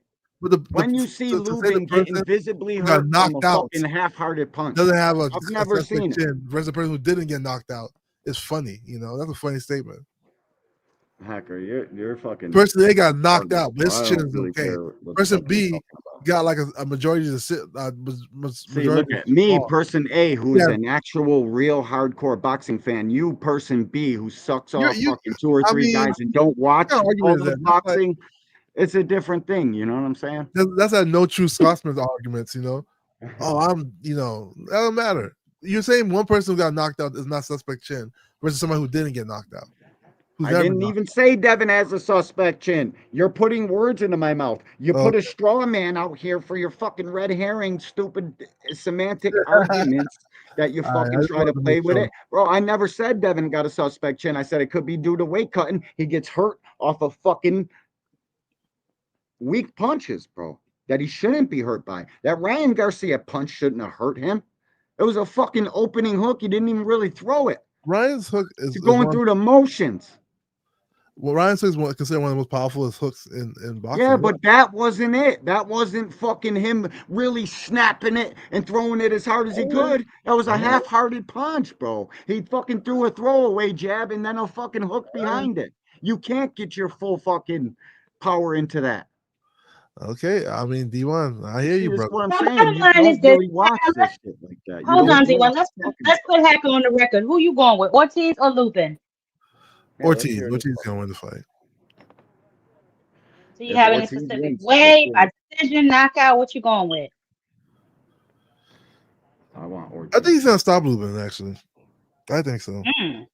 Yeah, I think so. I think I became more impressed with Ortiz after the Madrimov fight. I think he's gonna stop him. Really? Yeah. Yeah, quietly telling us all Madrimov really beat Bud Crawford, so they give Madrimov all these kudos and act like he's a fucking world beater, when in reality, it's just off the fucking Terrence Crawford fight, so they're trying to give credit to Ortiz, and Ortiz won that fight by a slim-ass margin. He ain't knocked Madrimov out. He ain't knocked Boachuk out. He ain't stopped fucking many guys. You guys got Lubin fucked up.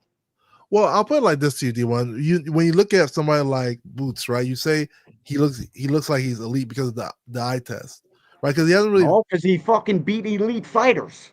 That's why I know Boots is elite. Well, who's the elite fighter they beat? Fucking Stan Jonas was the #2 ranked welterweight on the fucking planet. It's only you guys moved the goalposts afterwards and try to rip credit away from everybody with Devin Haney and Shakur. It's crazy. I ain't arguing with you. Crazy, bro. He beat fucking Roman Villa that just got done beating Rashidi Ellis, who you I guys don't know who called fucking Rashidi act like elite. he's some sort of fucking. He's never been elite.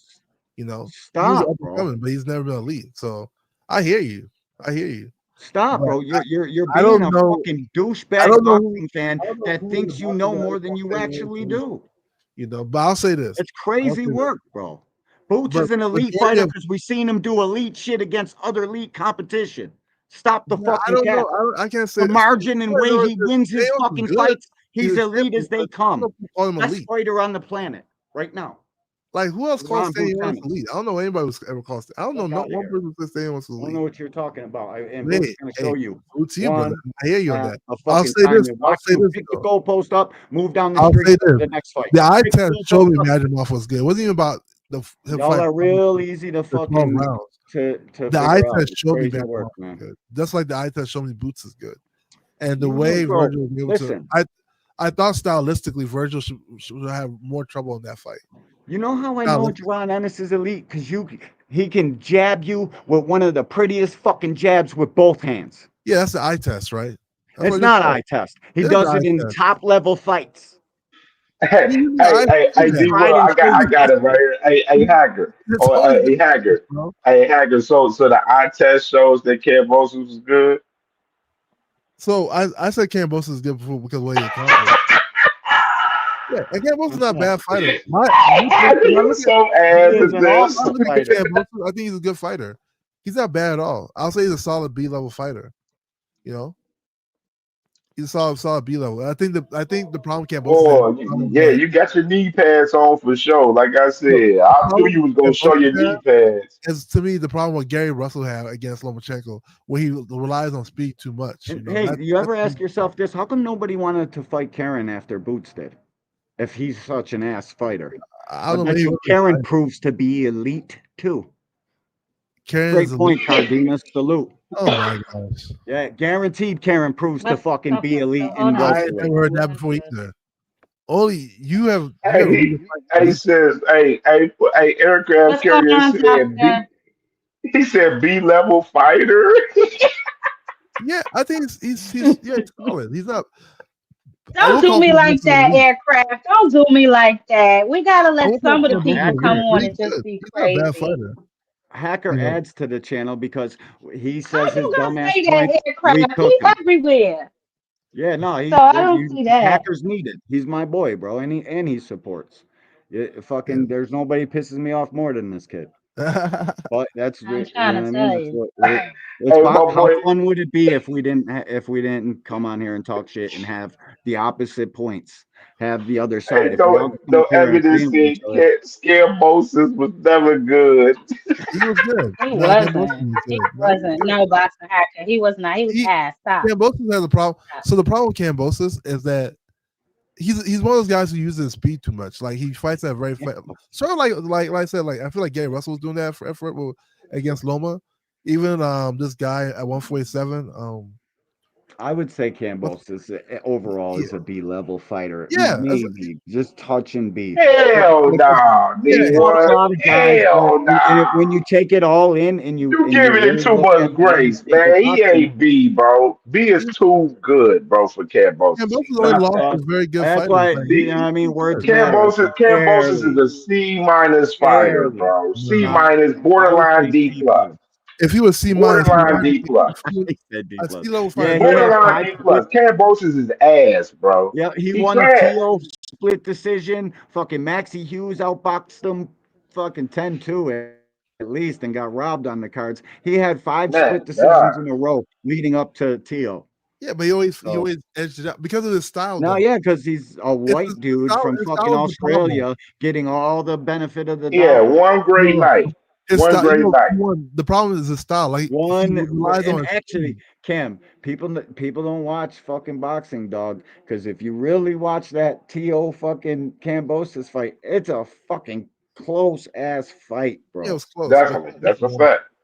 To, it was if he close would have for just Ain't put a no little bit evidence. more You said punches on him, Virgil he and wins. 8 put me in the book. I'm starting the spreadsheet All now. right, No evidence all said right. Virgil. I bet you No there's no evidence. reason to say 8 there. Just keep it at 10. I don't understand, bro. Lubin is a tough guy, bro.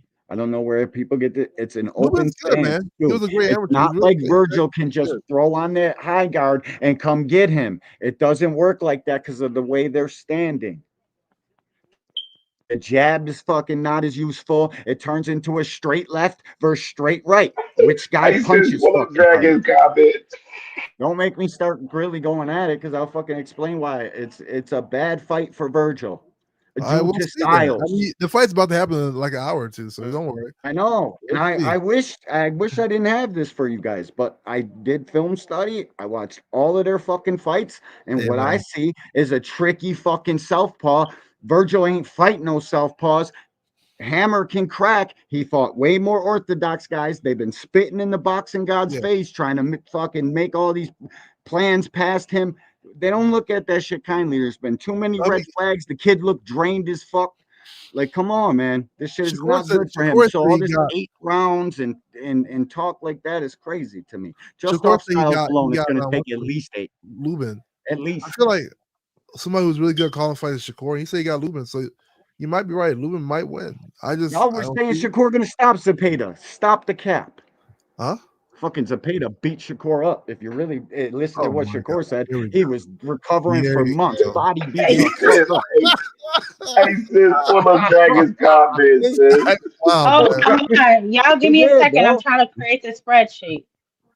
Shit, bro. Yeah. I mean, I would bet if you're a band person, you should definitely bet on Lubin.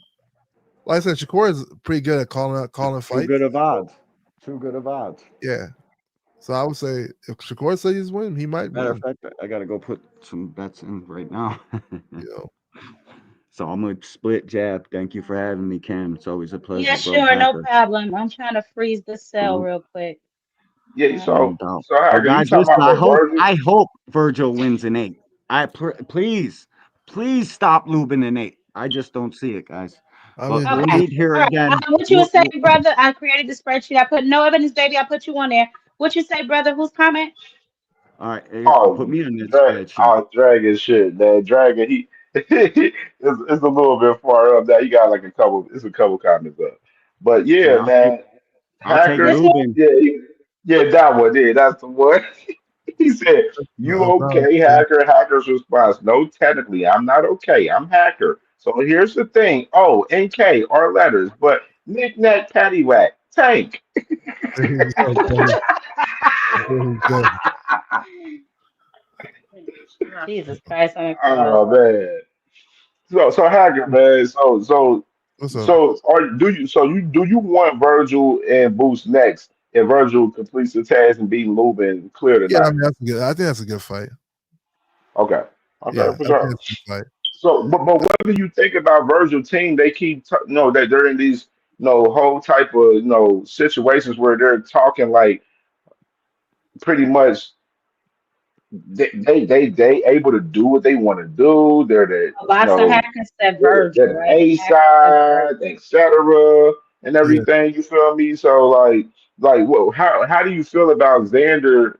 I mean, far as no, Virgil just being like the big dog, like he's feel like he's big dog in Boots and Xander Zayas and everything right now. I don't know. He hasn't really accomplished. Like he doesn't have no titles though. Boots is at least a unified champion coming up, so I can't even That's a say he's fact. like the A side. You know, it's hard to say that.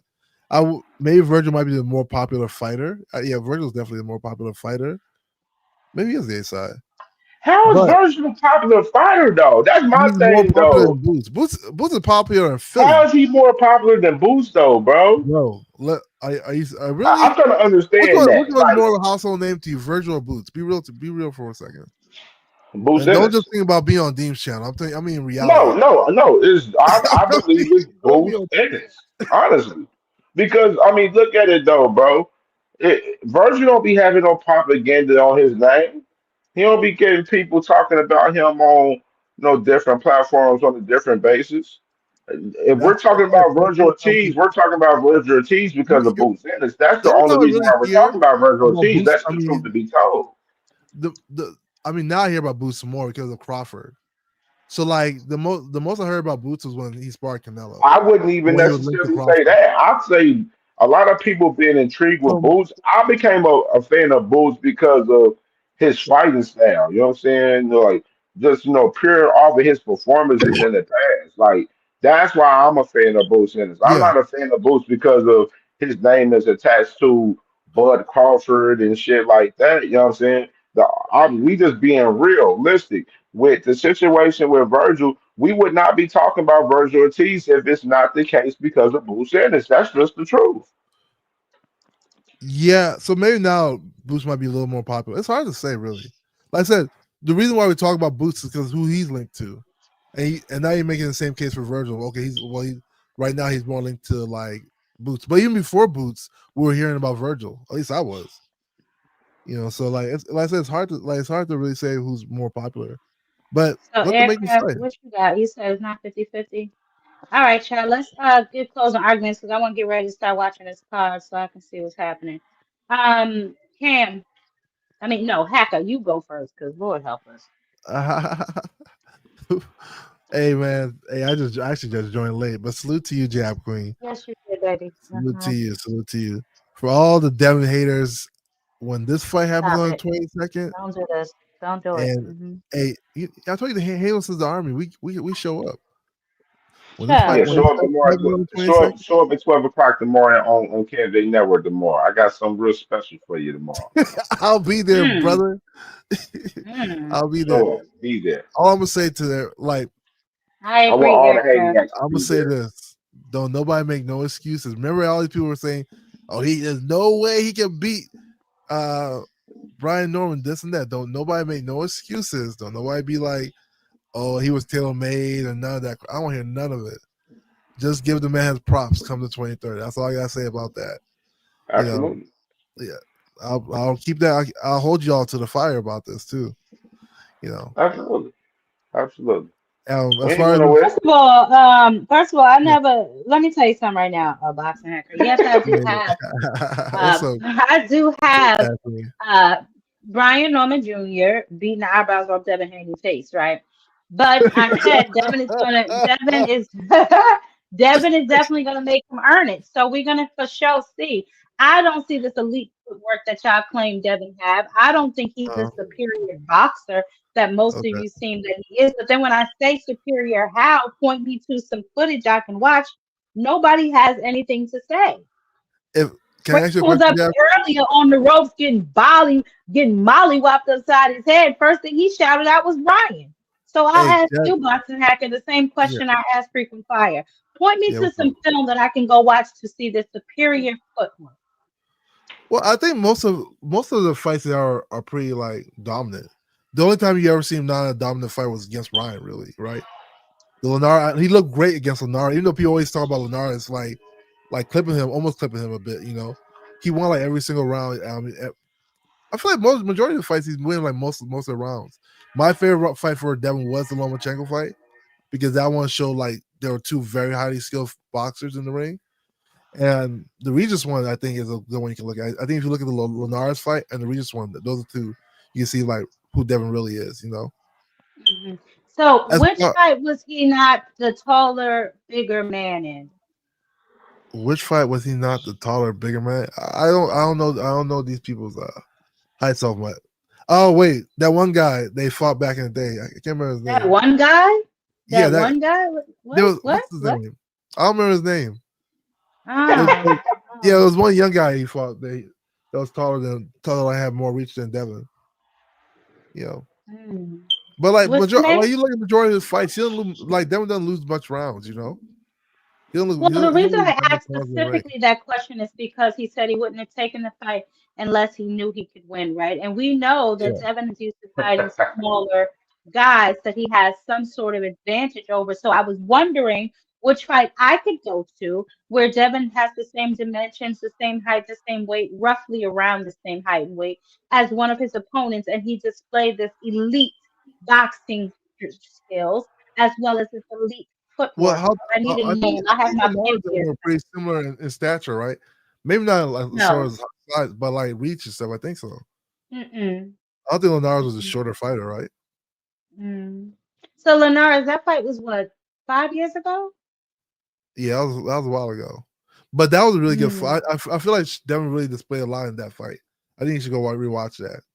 You know, but Mm. hey, I hear you. I would ask you this question, Jab Queen. If Devin was Brian Norman, are you planning to join Hanos? I just want to know Absolutely not. why. You should be a believer by now. Man, what? You should join Y'all really Hanos. out here recruiting this shit out this motherfucker for real. Attempting to. Attempting That's what I to. want to know. No. You got to join Hanos if Devin wins this. Boxing hacker, I would rather run into a burning building The hate is real. with The hate is soaked real. gasoline clothes on. But like I said, looking at both of those guys, I mean, Brian Norman's been looking really.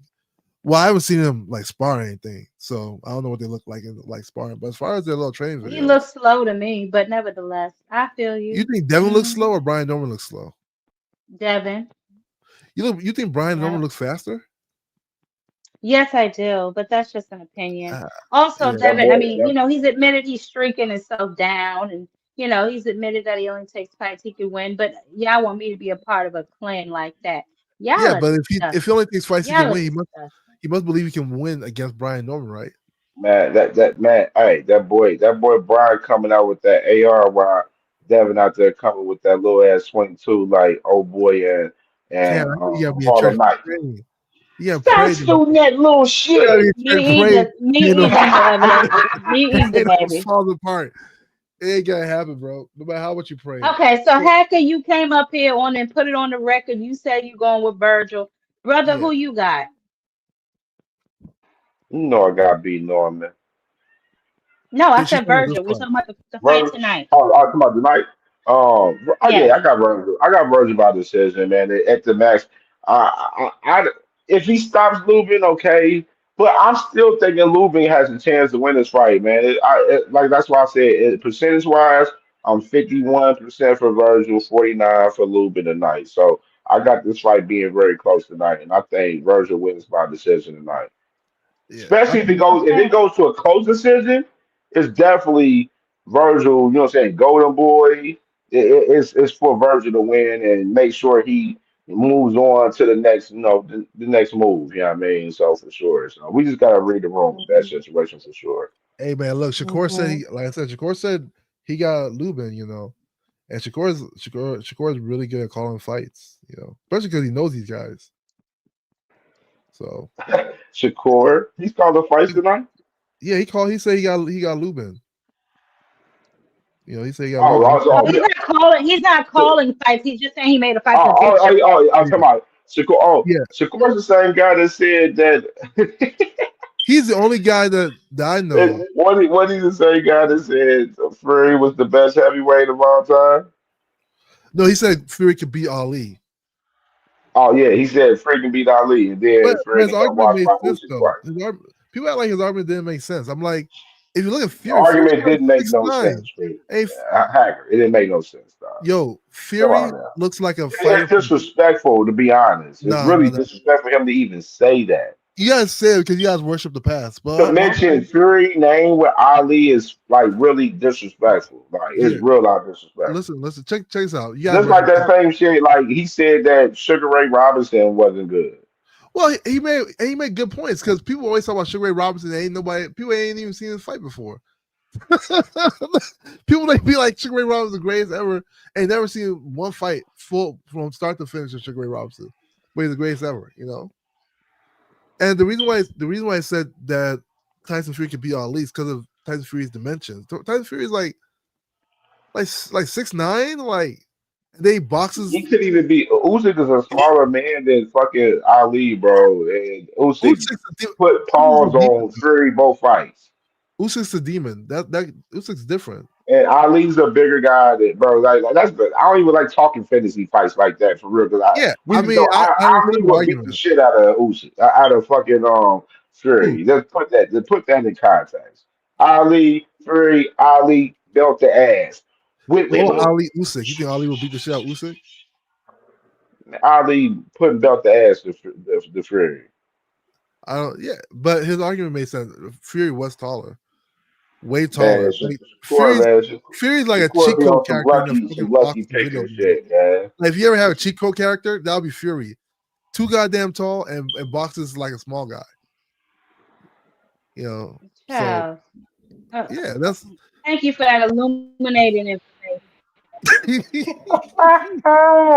Nasty word. You're welcome, Jab. You're welcome. All right, so they are currently in. I think it's Sapphire and Miller Jr., whatever that fight is. I'm not sure when Amari goes on because I am interested in seeing how Amari does after he left DHP. My boy. I ain't get to check him. I hope my boy Joshua Edwards ain't fight yet. Did I miss my boy Joshua? I don't think so. It doesn't appear so. Okay, cool. I gotta see my dog Joshua Edwards. Hey, heavyweight prospect with Golden Boy.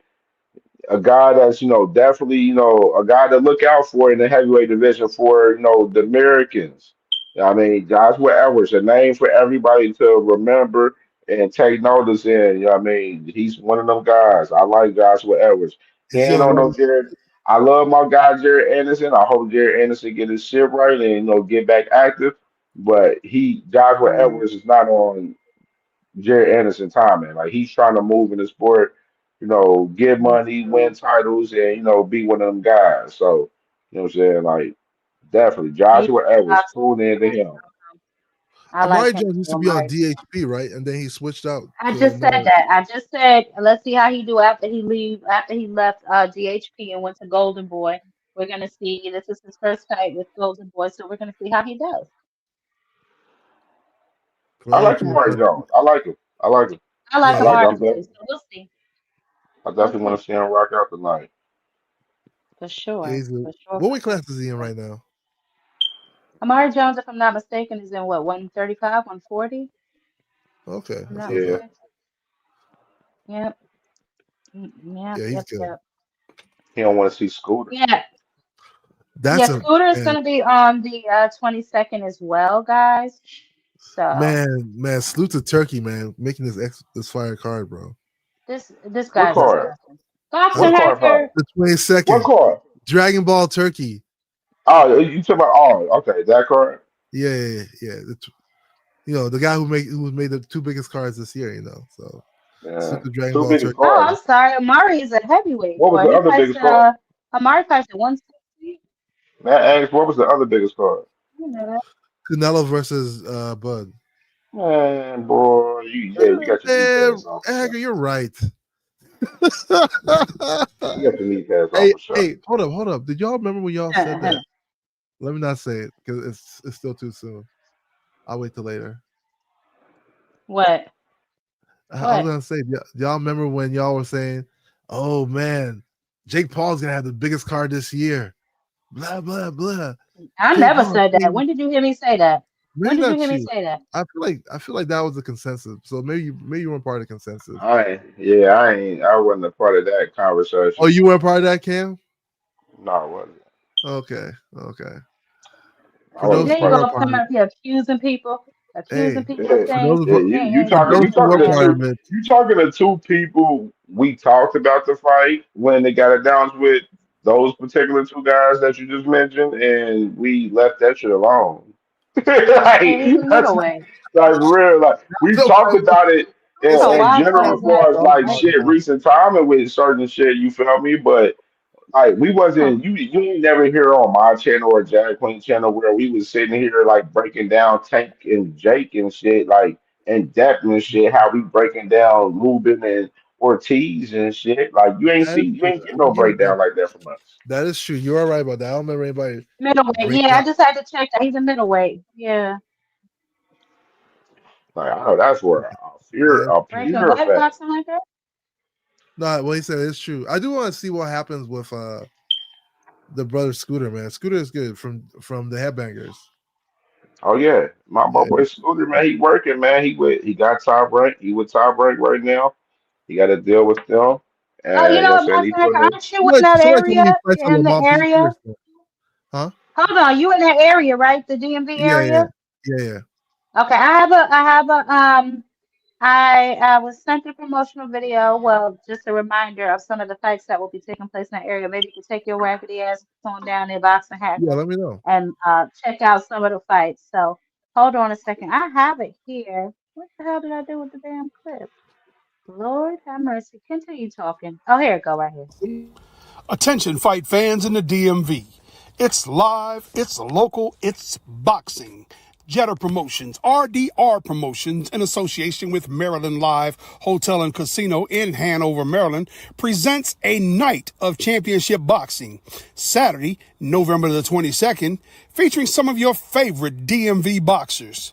In her professional debut, we've got Bria Miller, Casey Wheels Wheeler, Keith Saunders, Nasheed Sugar Sheed Smith, Tyler John Wayne Langer, Jakeem Too Sharp Hutcherson, Mikai No Limit Phillips, Derek Scooter Davis, Ahmed Momo Jones, Brandon the Hitter Chambers, Ezra No Time Turner, and in our main event, we've got Michael the Professor Fox. Tickets are available through AXS or at the Live Hotel and Casino box office. November the 22nd, doors open at 5 p.m. Oh, if any of you guys are in that area and you guys want to go on down to watch those fights, Scooter Davis will be fighting again on those cards. And if you follow him on social media, he has been doing a countdown to his next fight. So he is ready. So let's not get drowned out by the big cards. There are some Sugar smaller She's cards is with some still there really too. important fights being taking place. I know this nigga hear me talking. There My are bad. some smaller cards taking place as well on that same date. Um, so if you guys are in that area and you want to watch a local fight, please pull up to that fight and show them some love. Boxing Yeah. Outcome, what's up with you, baby? What's going on? Shout out to the How are panel. you? Salute to the I'm boxer actually octagon. sick. Salute, brother. Salute, brother. Salute. I'm What's up? actually a little sick. I ended up getting sick, and I feel like I got bronchitis. But I'm taking care of that. Yesterday was the worst Okay, day. good. Yeah. I wanted to question something real quick. The only reason I jumped up here is because he mentioned Jake Paul, which is funny to me Oh because God. I know the thing is, I wanted to ask if a boxer has, well, it depends obviously, right? But if a boxer has legal issues and he pays maybe for his bail, whatever, it doesn't matter. Can they not continue and have the boxing event? Haven't other boxers in the past ran into their personal issues or legal issues, whatever the case may be, and still ended up having a fight? Because if that's the case, who canceled the fight? Is that a duck by Jake Paul? And if that's a duck by Jake Paul, that's really embarrassing based on the weight divisions. You know what I mean? Yeah. So here's the problem, right? Like Well, that was a be loaded quiet, question. Hacker. This might be your damn panel. Listen, Boxing Outcome. So first and foremost, right? You are correct. Have been several fighters with their own personal issues taking place during a fight. And I would like to point out that Jake Paul actually does not have an issue with men who put their hands on women. If that was the case, he wouldn't have fought Mike Tyson. He wouldn't have fought the guy before Mike Tyson that he fought. So he's had his own issues with females as well with accusations. So I personally don't feel like that was the reason. Also, I'd like to note that Netflix did not pull out of the fight. Jake Paul made that personal decision for himself and MVP, saying that he champions women. So that is one of the reasons that he blanketed himself in when pulling out of that fight. But he did say several times that he was afraid. He probably was joking or, being sarcastic. Who knows? But he ultimately made the decision to back out of that fight.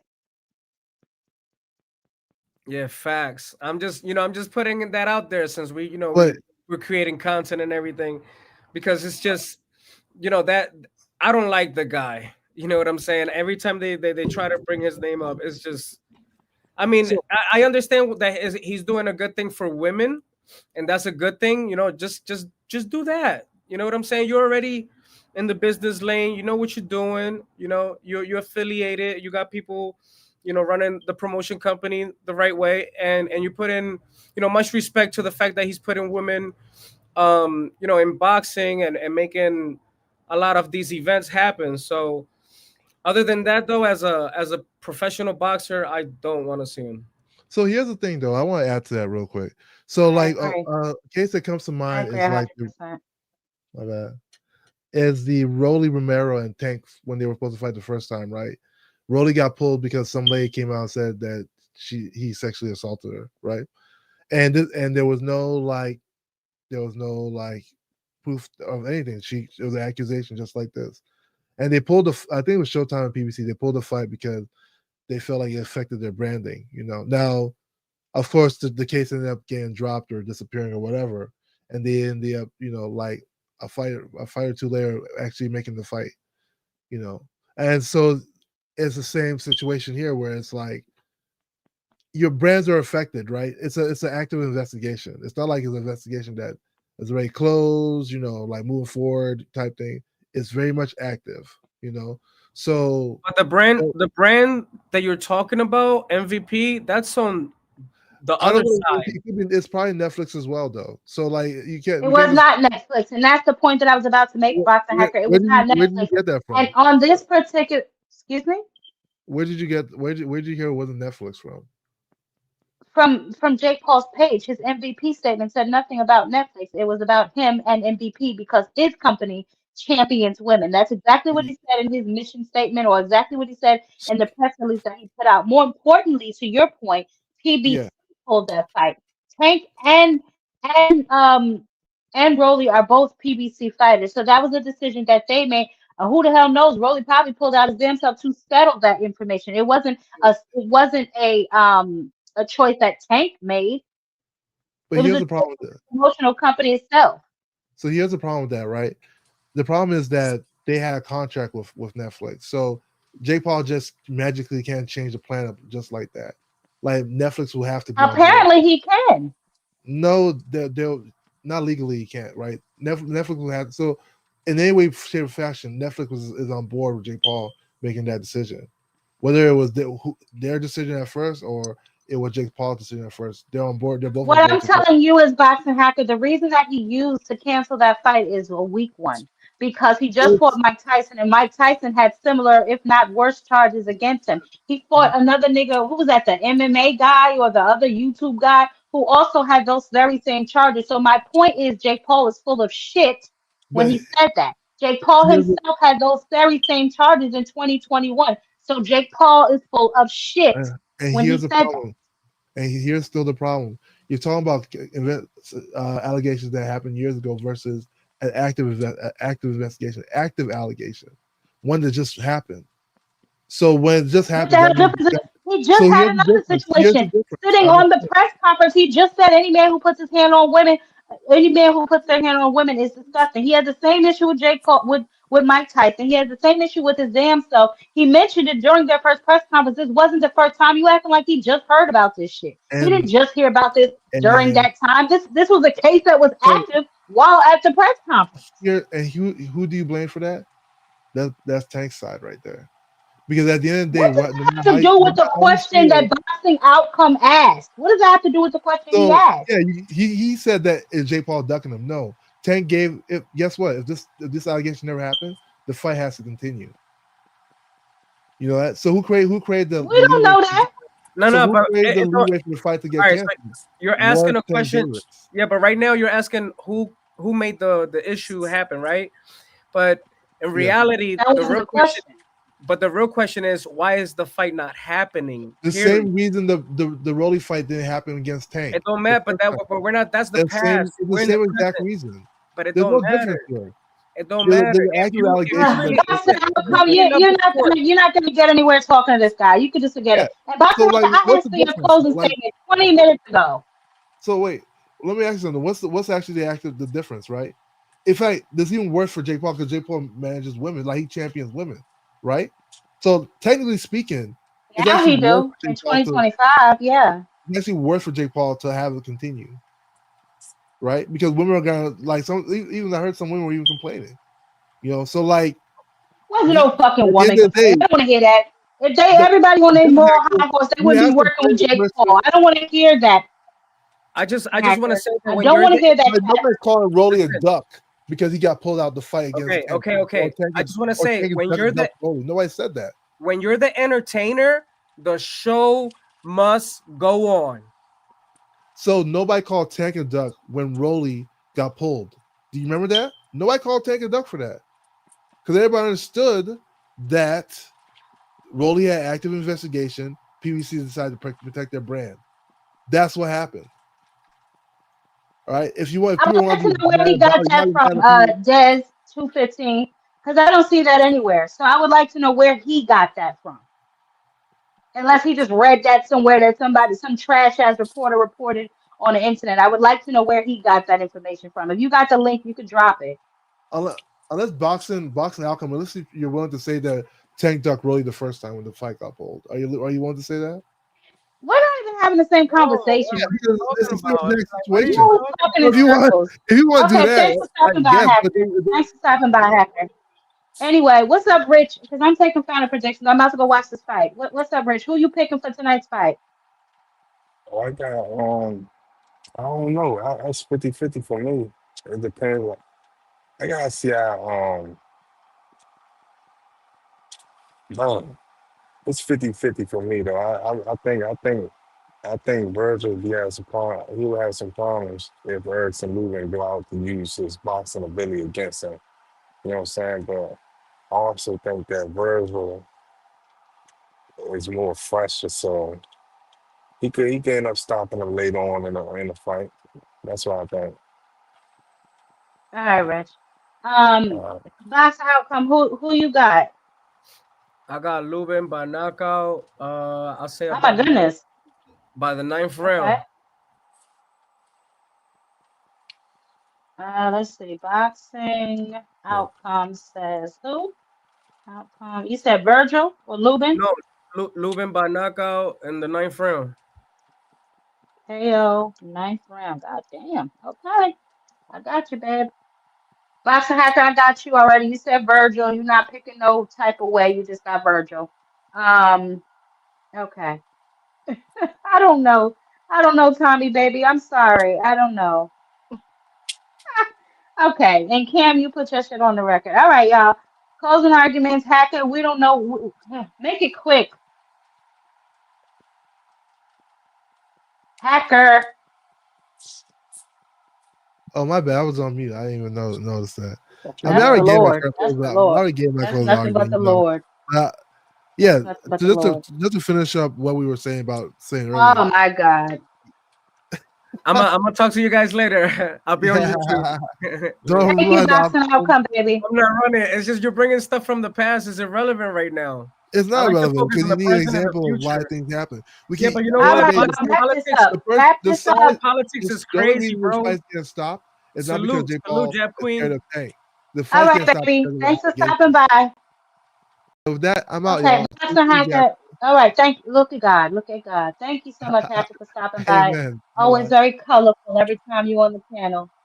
Yeah, you're awesome Love my too, Aunt Jacqueline. I'll Bill. talk to you later. I know that. Bye, baby. Jesus Christ on the cross.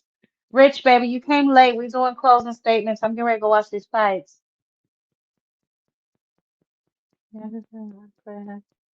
Rich, baby, come on. Rich. Okay. Cam, my brother. Yeah, you already know, sis. You already know. Definitely ready to watch these fights, man, for sure.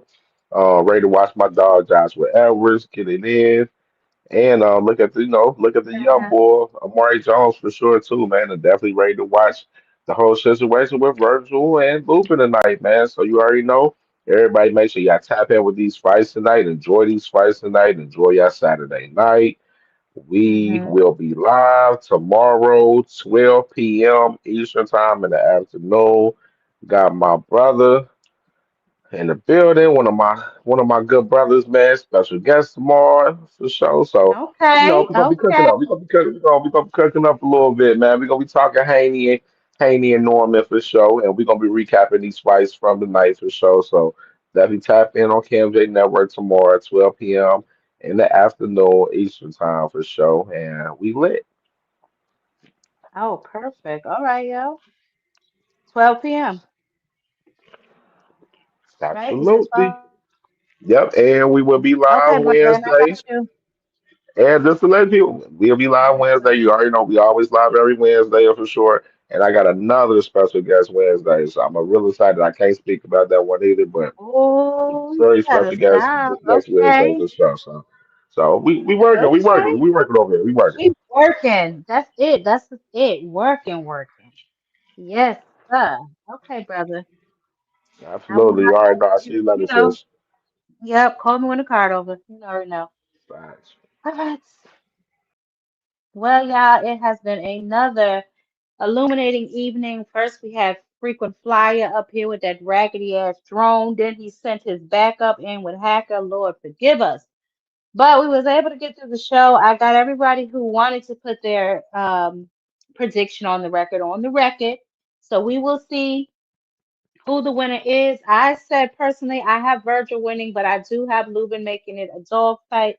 So we're gonna see what Virgil is really made of, and I want to see if Lubin has just enough gas left in that tank to make this fight interesting. So we will definitely see if there's anything that happens that's extra crazy, then we can come back. But until then, until next time, y'all have a safe night. Enjoy the fights, guys.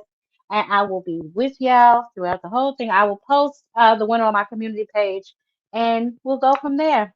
But obviously, after that fight, we will talk about what is going to happen with the 154-pound division. And let's see if they put the camera on Boots and see if he really up at that fight. That's what I want to see. But y'all have an amazing night. Enjoy the fights, and I will catch y'all next time. Until then, y'all know what to do, baby. Catch me on a panel.